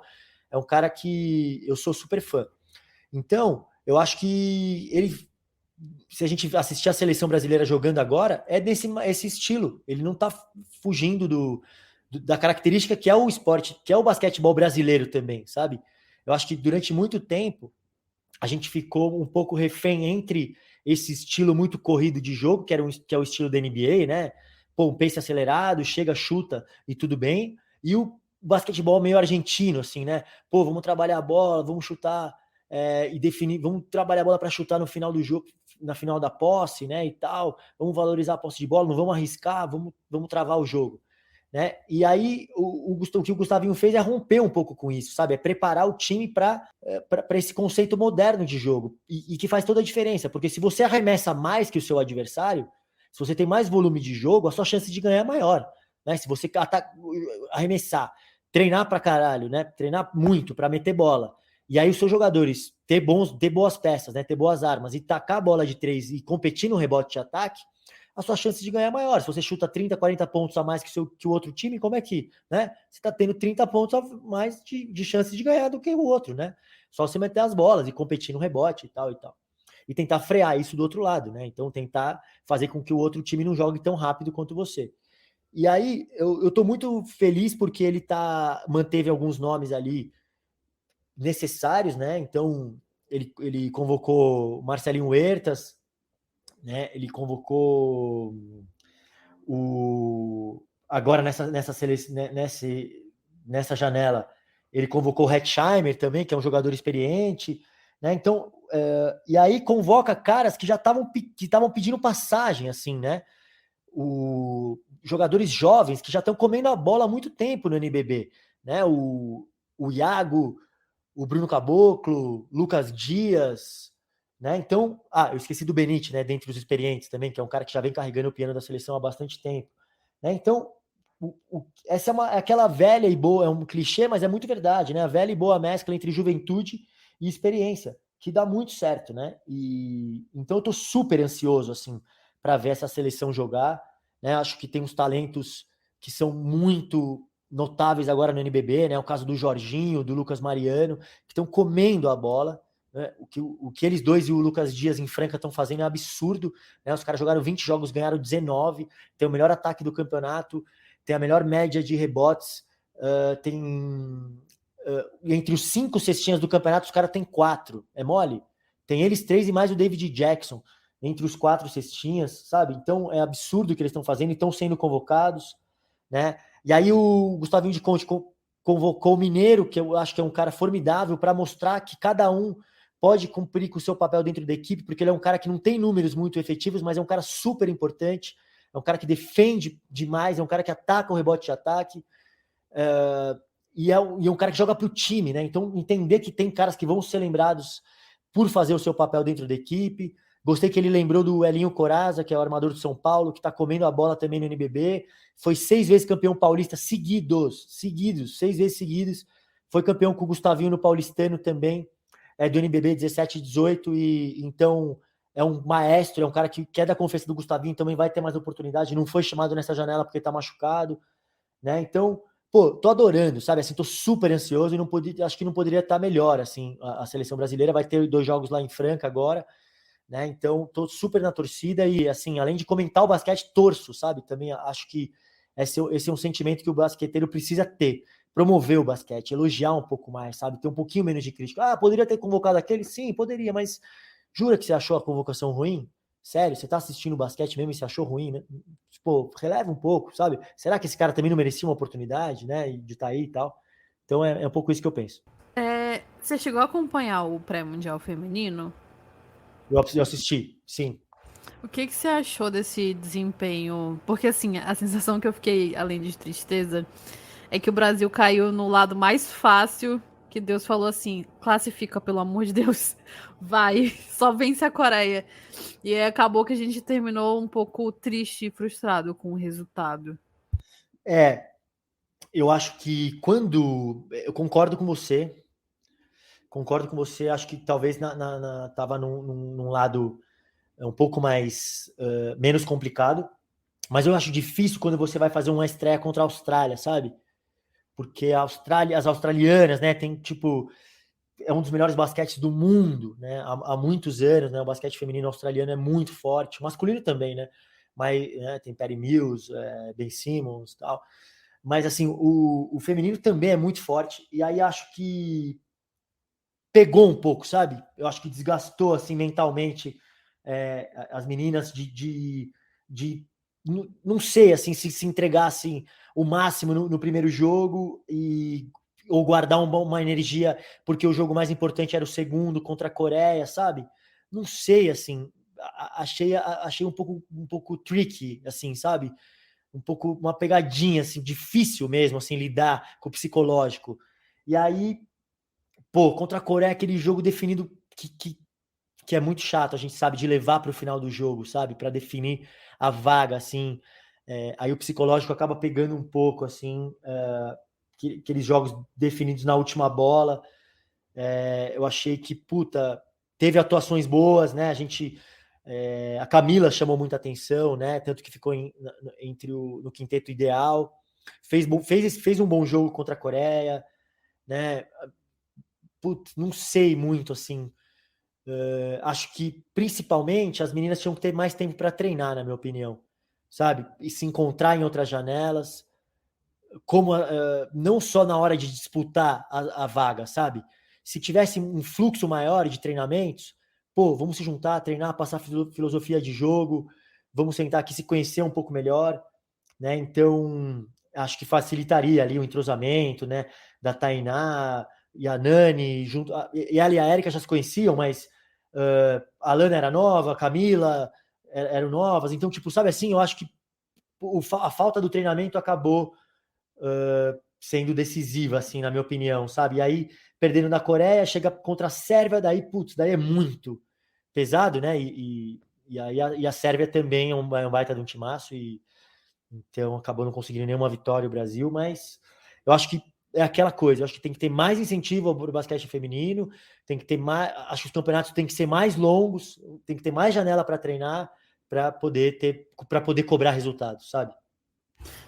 É isso, você tocou num ponto super importante, porque o primeiro de tudo, a FIBA reduzir a quantidade de seleções para se qualificar, né, de 16 para 12, é um absurdo, justamente no momento que a gente fala de valorização do basquete feminino, né? Você ter somente 12 seleções é um absurdo, levar somente essas seleções para um Mundial. Concordo muito sobre treinamento, acho que é muito esse o ponto, principalmente porque jogadoras que jogam na Europa, elas chegaram muito em cima, né, lá em Belgrado para jogar. Então, o Brasil ficou o quê? 3, 4 meses sem disputar um amistoso, alguma partida para poder testar mesmo a equipe, né? Isso acaba prejudicando muito. Não sei se a Paola quer comentar mais alguma coisa antes de eu seguir. Não, infelizmente eu não consegui assistir o jogo, só acompanhei a Carol tweetando sobre. Tava muito cedo, eu não estava conseguindo ver. Mas é triste, porque é o que vocês falam, tem sempre essa questão, as jogadoras mesmo falam, né? Meu Deus, eu já comecei a errar aqui o português. Aí, ó, começou, Gustavinho. até que me segurei.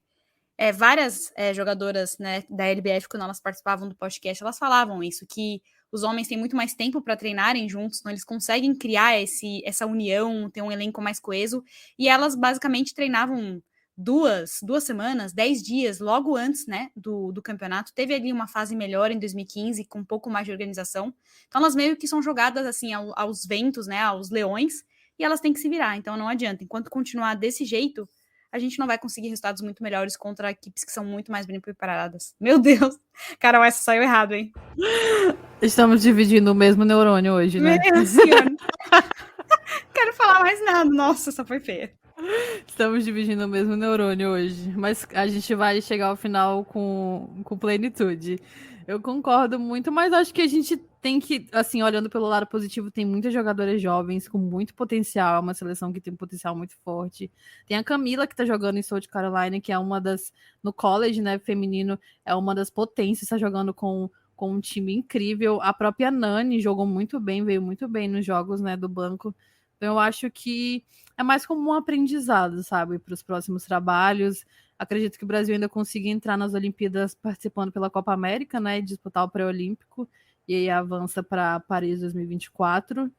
E torcer para que venham momentos melhores, mas a gente falou de aposentadoria e tudo mais, mas é impossível você largar totalmente o basquete, ele sempre faz parte da sua vida de alguma forma, e agora, como você pontuou em vários momentos do episódio, você é comentarista do NBB, apresentador do NBB Showtime, e também tem o De Quinta Podcast. Como tem sido essa vida de pós-jogador de basquete, mas sem nunca deixar o basquete?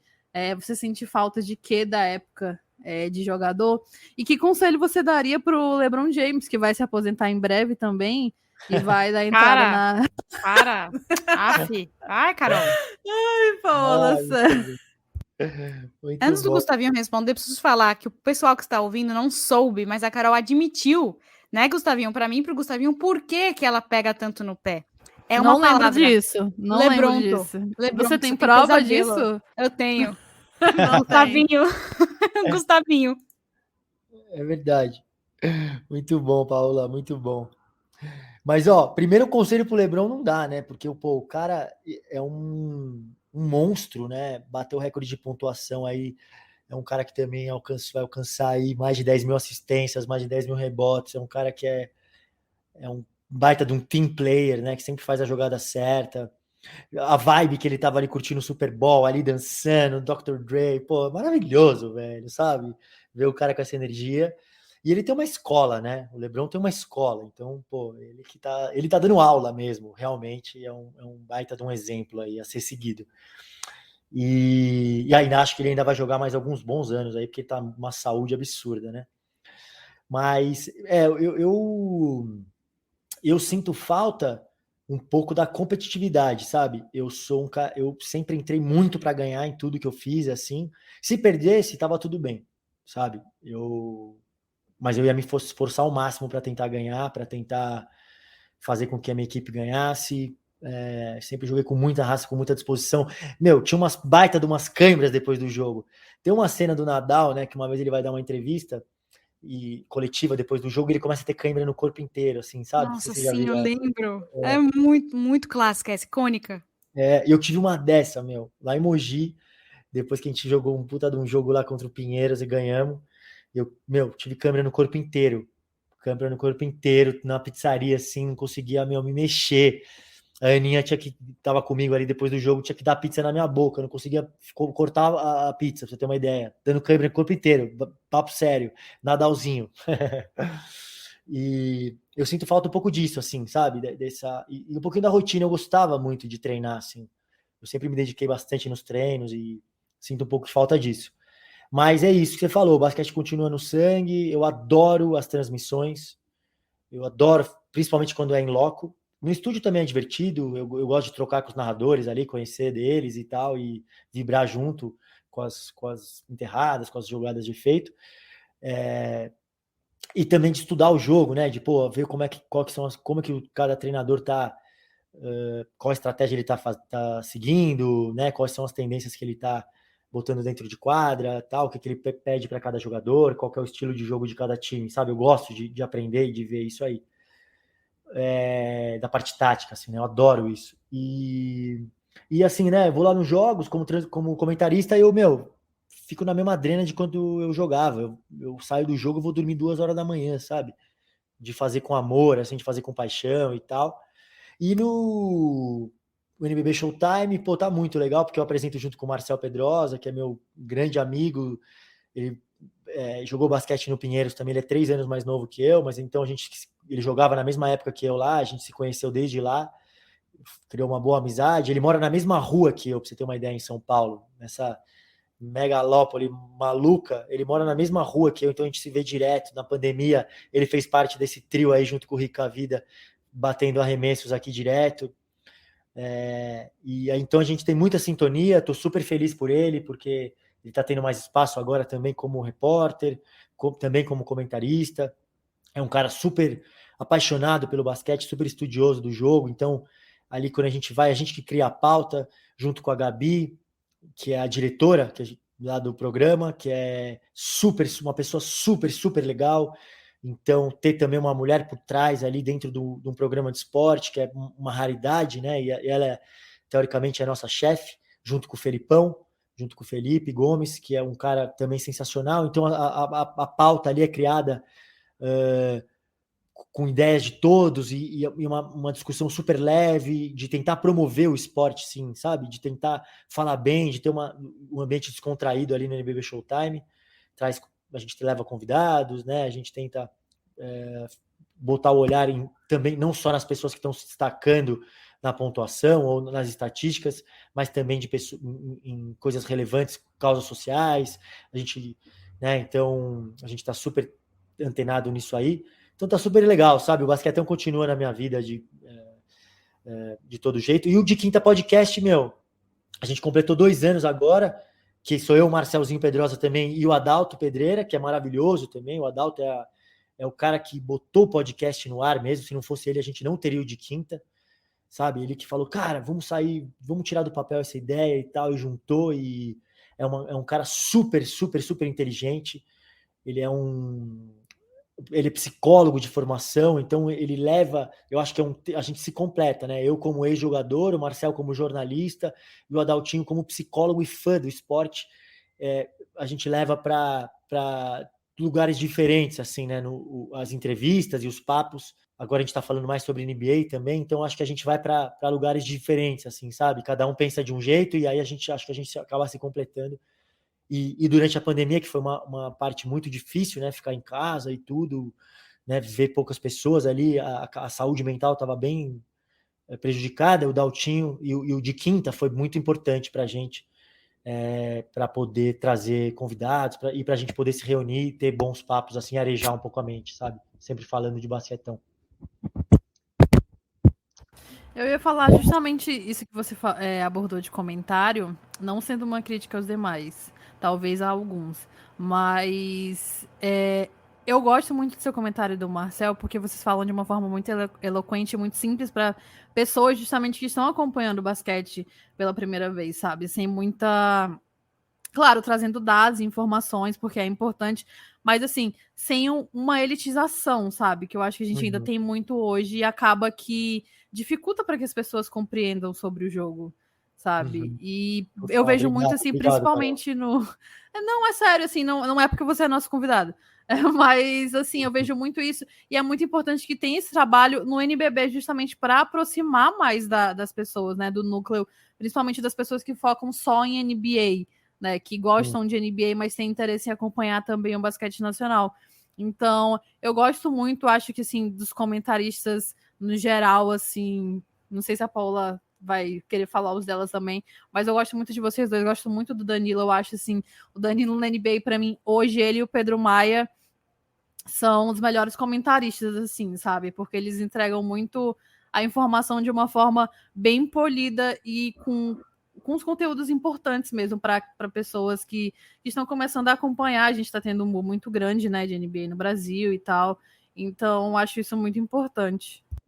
Eu adoro o Danilo Castro e joguei contra ele, pra você ter uma ideia. Ele era craque, jogava muito basquete e sabe muito de basquete, super educado, adoro ele e ele é um desbravador, né? Porque ele é o primeiro comentarista negro, né, da televisão brasileira de basquete, né? E é um monstro, né? É um monstro, sabe muito. Pedro Maia também, respeito ele super. Né, gosto do tom dele, né? E obrigado, Carol, pelos elogios. Acho que a gente tem que tentar popularizar o basquete, né?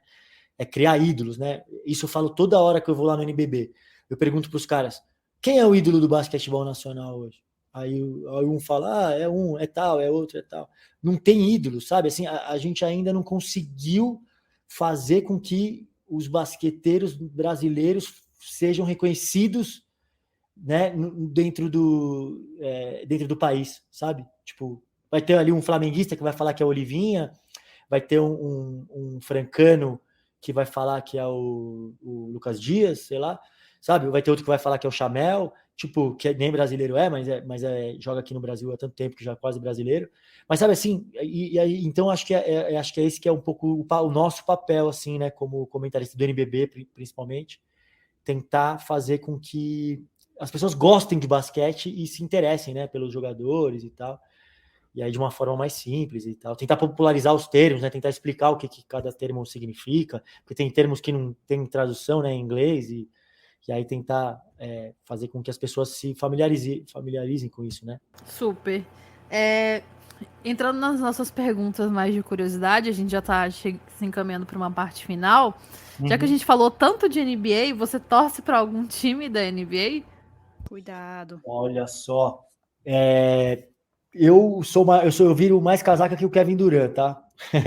Vixe! Eu não tenho time, não. Eu gosto mais dos jogadores, assim, sabe? E vou seguindo pelos jogadores que mais me atraem. Eu comecei a me interessar pela NBA por causa do Red Miller. Não, me interessar pela NBA, não. Já assistia Super NBA, né? Por causa do Michael Jordan e tudo. Nos anos 90. Passava na Band, TV aberta. Então, pô, maravilhoso isso, né? Crescer podendo assistir ali o Bulls versus Jazz e tal, aquela coisa toda. E o Jordan, a hegemonia do Chicago Bulls e tal. Mas eu, como bom corintiano, eu gosto de torcer para o underdog, né?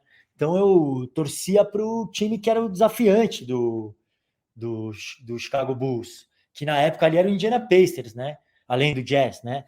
Então eu torcia muito e eu amava o Red Miller, né? Que não é uma característica muito do meu jogo de arremesso, assim, mas é um cara que é um competidor nato, é dessa família aí do Kobe Bryant, do Ginobili, do Nadal, sabe? É esse cara que deixa tudo dentro de quadra, é um provocador, é um trash talker.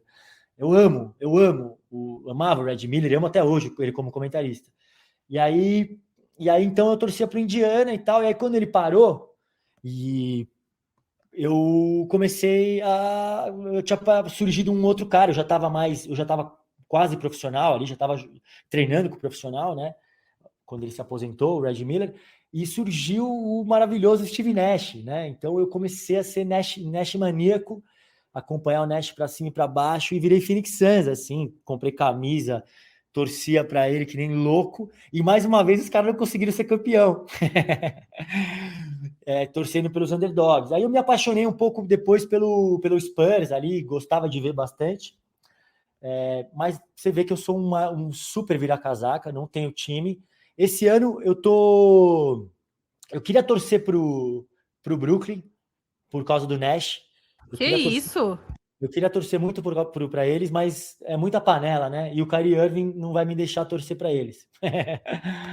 Aí eu tô mais curtindo esse ano 2 times. Um que é um underdog total e que não ganha nenhum jogo, perde todos no fim, que é o Knicks.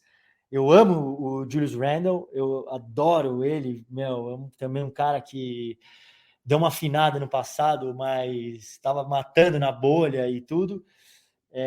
Mas é um competidor também, assim, é um cara meio underdog também, um cara me lembra um pouco Charles Barkley, assim, esse cara meio que tromba nos caras e, sabe, meio marrento, mas que joga duro demais e tal, e por causa do Spike Lee ali, né, eu sou apaixonado por cinema e então ter o Spike Lee ali na beira da quadra no Madison torcendo é uma coisa que me atrai demais. E o outro time que eu amo esse ano é o melhor de todos que tá jogando mesmo, aí é o Phoenix. Pô, eu amo o Chris Paul, ver o Chris Paul jogar, né, por ser armador, assim, é um cara que tem um QI de basquete absurdo. Se você reparar, todas as vezes que o Chris Paul toca na bola, ou é assistência, no mínimo ele deixa um cara livre, né? Então vai ser uma boa... Ele cria todas as boas jogadas, todas as vezes que ele toca na bola. E é um time que tá jogando num pace acelerado, pick and roll encaixado lá, com DeAndre Ayton pegando ponte aérea, já veio uma entra do banco também, toca o terror nas pontes aéreas, Devin Booker, mini mamba, fazendo cesta de tudo quanto é jeito, o Bridges metendo bola, Jay Crowder, monstro, matando bola, time cascudo também, um time que joga sério todo jogo, sabe? E tá em primeiro, e para mim, esse ano, se eu pudesse apostar aqui, eu apostaria numa final entre Phoenix e Milwaukee de novo, porque eu acho que os dois times estão muito acima dos outros, assim. Acho que, óbvio, o Brooklyn se encaixar aí é perigoso e tal, o Embidão, com a ajuda do Harden, pode ser que deslanche, mas para mim, esses dois aí são os dois favoritos.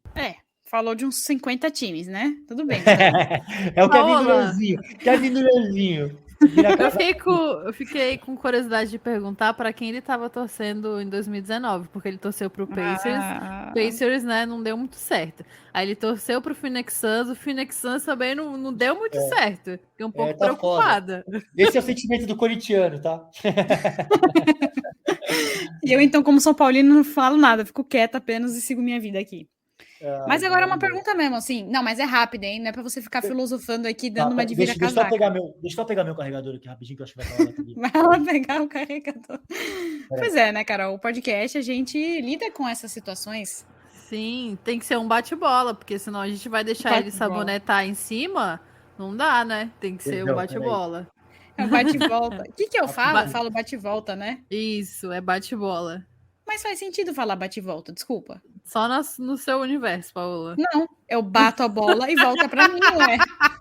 Não. Só na sua cabeça isso faz sentido. Não, eu discordo. Eu bato a bola e volta pra mim. Bate e volta. Que bola? Onde é que tá essa bola? Pergunta. Ué, e bate-bola é o quê? Qual que é a bola, então? Hein? E o bate-bola, então? O que é o bola? Meu Deus, me pega no pulo. Então, me e aí? Pega. Aí, então, o pessoal vai fazer uma enquete agora se vocês gostam de bate-bola ou bate-volta. A gente quer saber. Isso aqui se chama improvisation. Não, mas a gente é boa. Marcas contratem a gente sabe se virar, tá vendo? Sabe mesmo, exatamente. Sabe aquelas coisas que acontecem quando cai energia e a pessoa tem que ficar enrolando? Pois é, aqui é a gente. Mas que eu ia te perguntar alguma coisa, Paula, eu esqueci, como sempre, né?Essa é a minha vida. Eu vou perguntar alguma coisa e esqueço. Toda hora, fia. Que isso? Voltei, Paola e Carol, desculpa. Não, a gente... pegar esse carregador, ele lá na China. Desculpa. A gente tava falando procurando, pior é que você tá sabonetando, que a gente quer respostas diretas, porque você sair de cima do muro. Puta, tá difícil, né? Lá no De Quinta a gente tem um lema que é esse, não pode ficar em cima do muro. Eu sempre... Exato. Aqui é o que a gente fala. É o bate-bola da Carol e o bate-volta mesmo. Uma pergunta papum. Não é pra você ficar aí, dando a de Kevin Durant. Aqui não. Aqui é LeBron James e apenas, tá? Então vamos lá.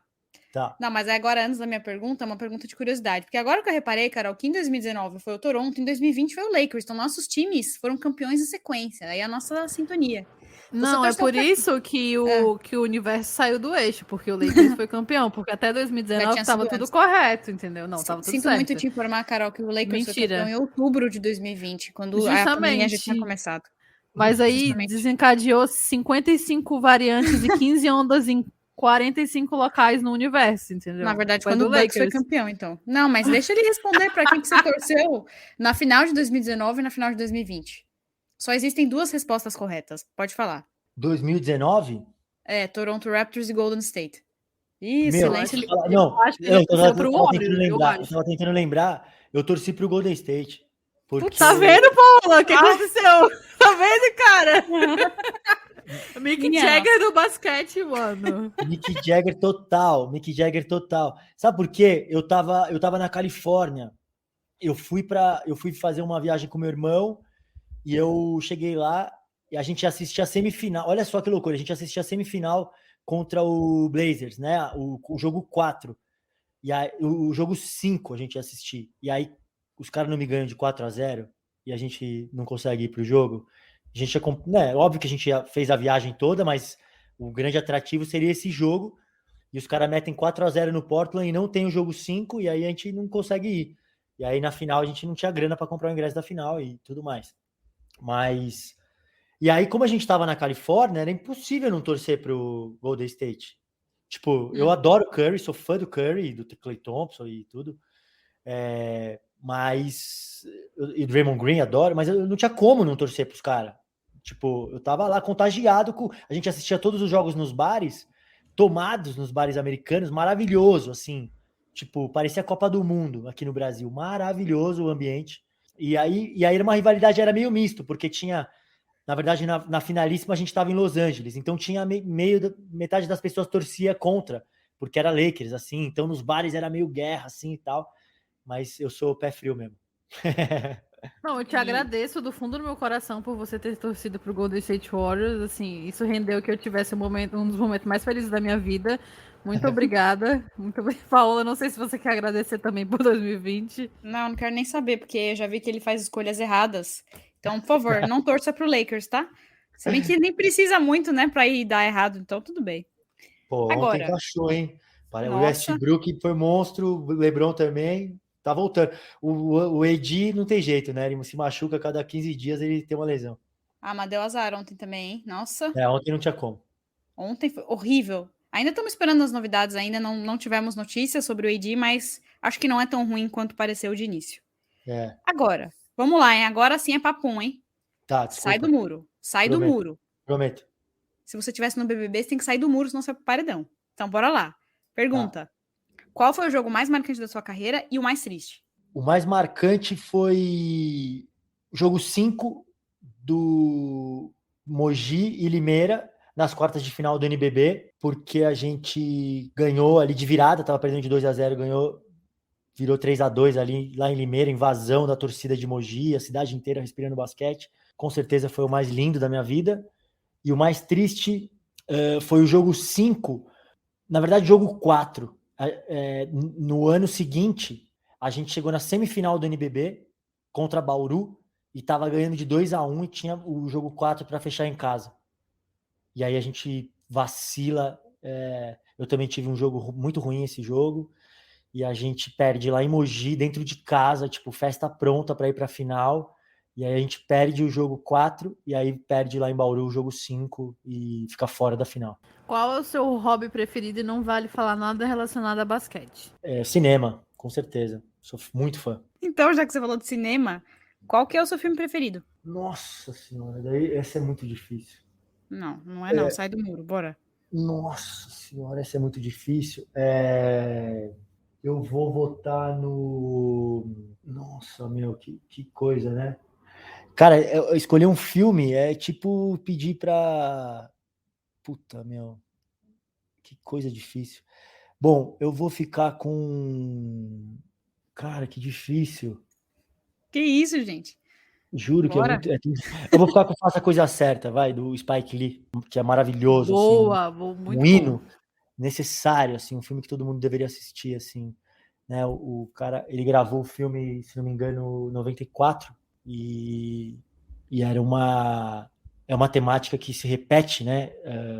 Constantemente, né? Os personagens são os mesmos, né? Sempre os negros sendo violentados, né? E o racismo estrutural presente, e aí veio uma cena do George Floyd muito parecida com o que ele filmou em 94, sabe? Então você vê como a história se repete e são os mesmos personagens, e a gente não consegue evoluir, né? Então que sirva de exemplo, assim, né? É um super filme, Spike Lee, eu sou fã dele, faça a coisa certa. Qual o seu maior sonho atualmente? Então, meu maior sonho é conhecer minha filha, que está no forninho, está com 7 meses, a Maitê, filha da Aninha e minha, que vai tá vindo aí, daqui a pouco vai estar aqui com a gente.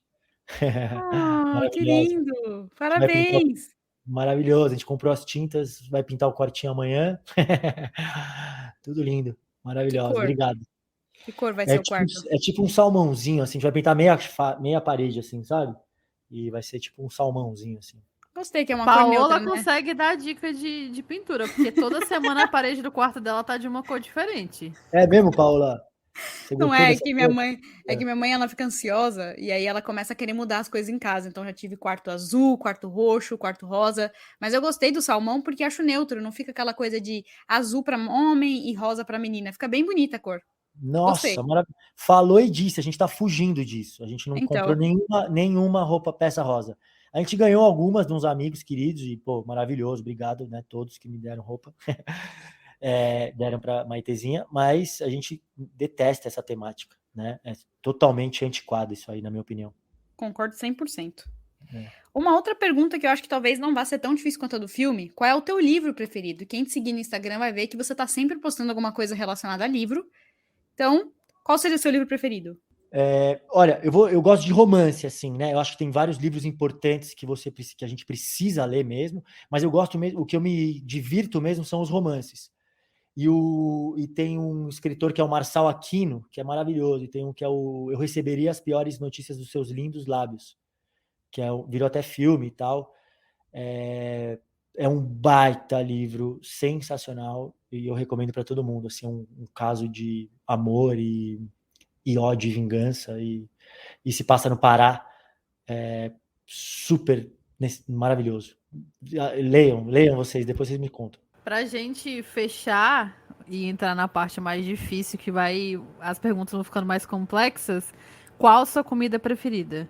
Olha, eu sou bem fã mesmo do tradição mesmo, assim, sabe? Um arroz, feijão, bife, batata frita e um ovo frito e farofa. O cara vai botando cada vez mais coisa e couve, né? Não, então, eu gosto muito disso, mas se eu pudesse escolher, assim, se eu tivesse, você tem uma refeição, eu escolheria um churrasco, assim, né? Tipo, um bifão bem alto, com uns legumes grelhados e uma bela de uma cerveja estupidamente gelada. Esse seria meu prato predileto. Eu fiquei com fome. Sim! Só posso dizer isso que eu tô com fome. 2 escolhas maravilhosas. Bom, você foi muito bem. Parabéns, tá? Foi bem. Obrigado. Saiu do muro. Eu sei que foi difícil. Agora respira. É difícil para mim, Paulo, é difícil. É difícil, eu entendo. Mas agora a gente vai precisar que você seja ainda menos em cima do muro. Porque a gente tem aqueles 2 desafios finais. E agora essa é a pergunta difícil. Vamos ver. Também é papum, hein? Tá. 5 coisas ou 5 pessoas sem as quais você não vive e que definem quem é o Gustavinho. 5 pessoas. Aninha Pires, que é minha companheira, sem dúvida. É só falar os nomes ou eu falo alguma coisa sobre? O que você quiser, só não precisa também fazer a declaração de amor, porque às vezes você pode, você pode se dar mal com outras pessoas. Tá. Não, a Aninha Pires, ela é, tipo, minha companheiraça. A gente tá junto há mais de 12 anos. E então a gente já, compartilhou muita coisa junto. Agora a gente tá vindo a Maitê, então ela com certeza absoluta me conhece melhor do que ninguém.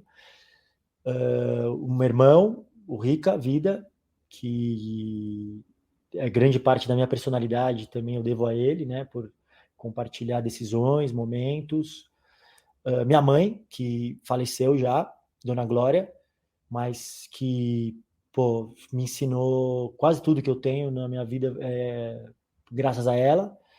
E ela me falou uma coisa muito bonita, que foi quando eu saí de casa aos 19 anos para jogar no Joinville, que era a Liga Nacional de Basquete ainda, e ela ela deixou um bilhetinho na minha mochila, na minha mala. Quando eu cheguei lá, ela falou assim, ó, Gus, eu tenho certeza que você vai sair bem nesse desafio e que as suas decisões sejam norteadas sempre pelos valores éticos e morais.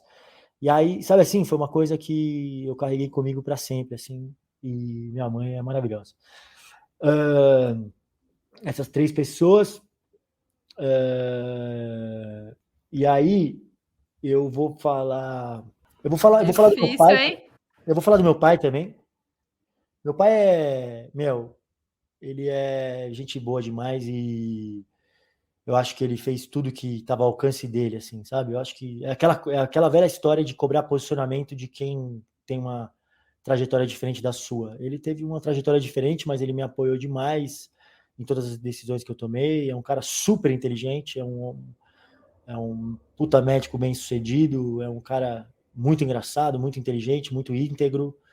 Então, eu gosto muito de ter o meu pai como pai também, então eu tenho que falar do meu pai.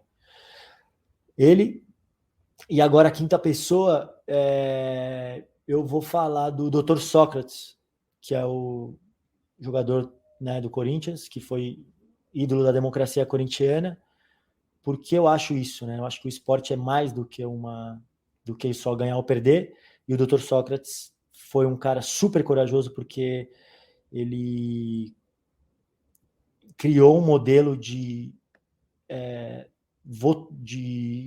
grupo em que tudo era elegido através do voto, em uma época de ditadura militar, onde a repressão era absurda. Então você não tinha isso dentro do país, e ele criou esse modelo, junto com Casagrande, Vladimir, Adilson Monteiro Alves, que era o diretor, dentro do clube, né? Então, um super paradoxo com o que acontecia na repressão da ditadura, e que reverberou para fora, e ele, através dos movimentos sociais ali dentro do Corinthians, da democracia corintiana, eles estimularam muitas pessoas a questionarem a ditadura, né?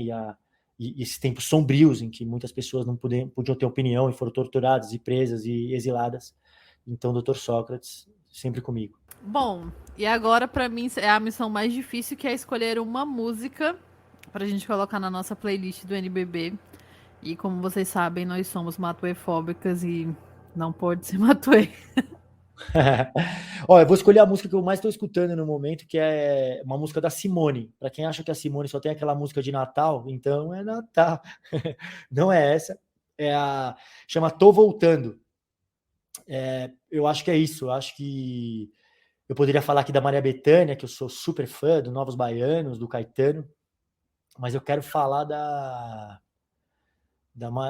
Tô Voltando, que é uma super música da Simone, mulher incrível, e que é uma música que vai ser ótima nessa playlist aí, eu acho.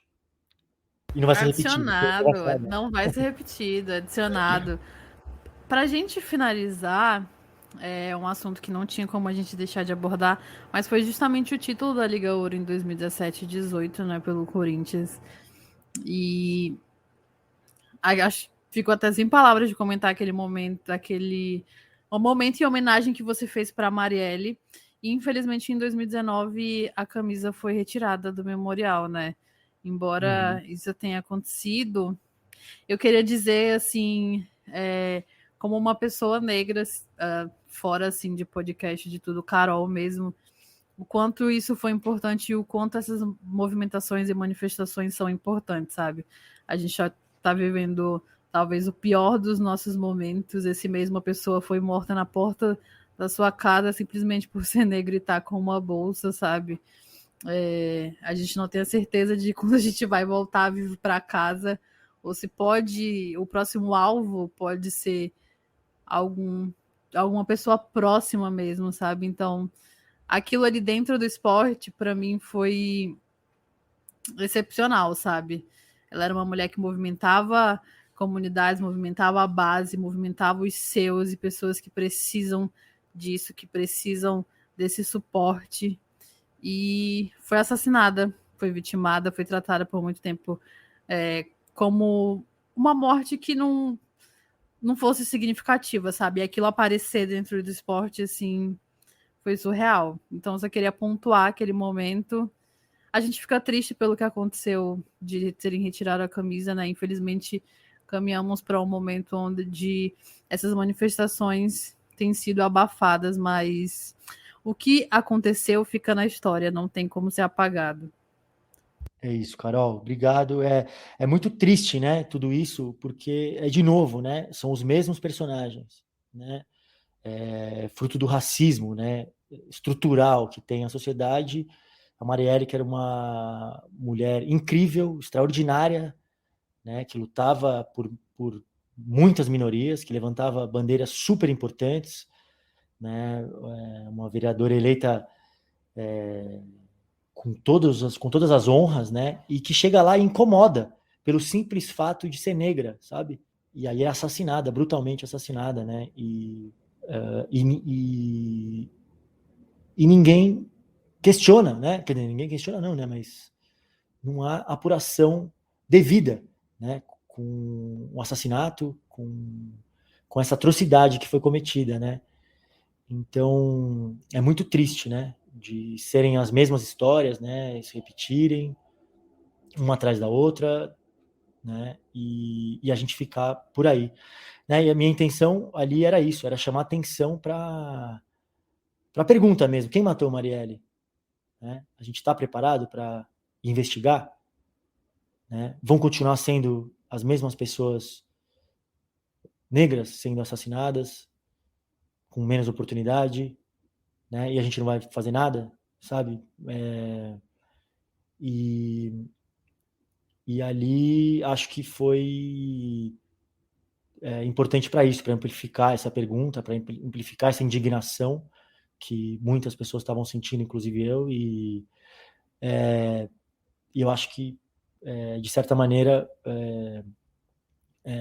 eu recebi muitas mensagens bonitas.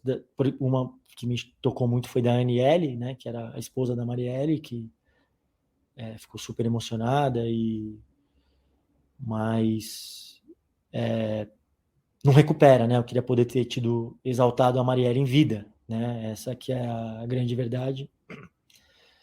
E é muito triste, né? Tudo isso, até hoje, né? É um caso mal resolvido, né? Em que se toca pouco no assunto e que você falou bem ali, né? A camisa foi censurada no museu.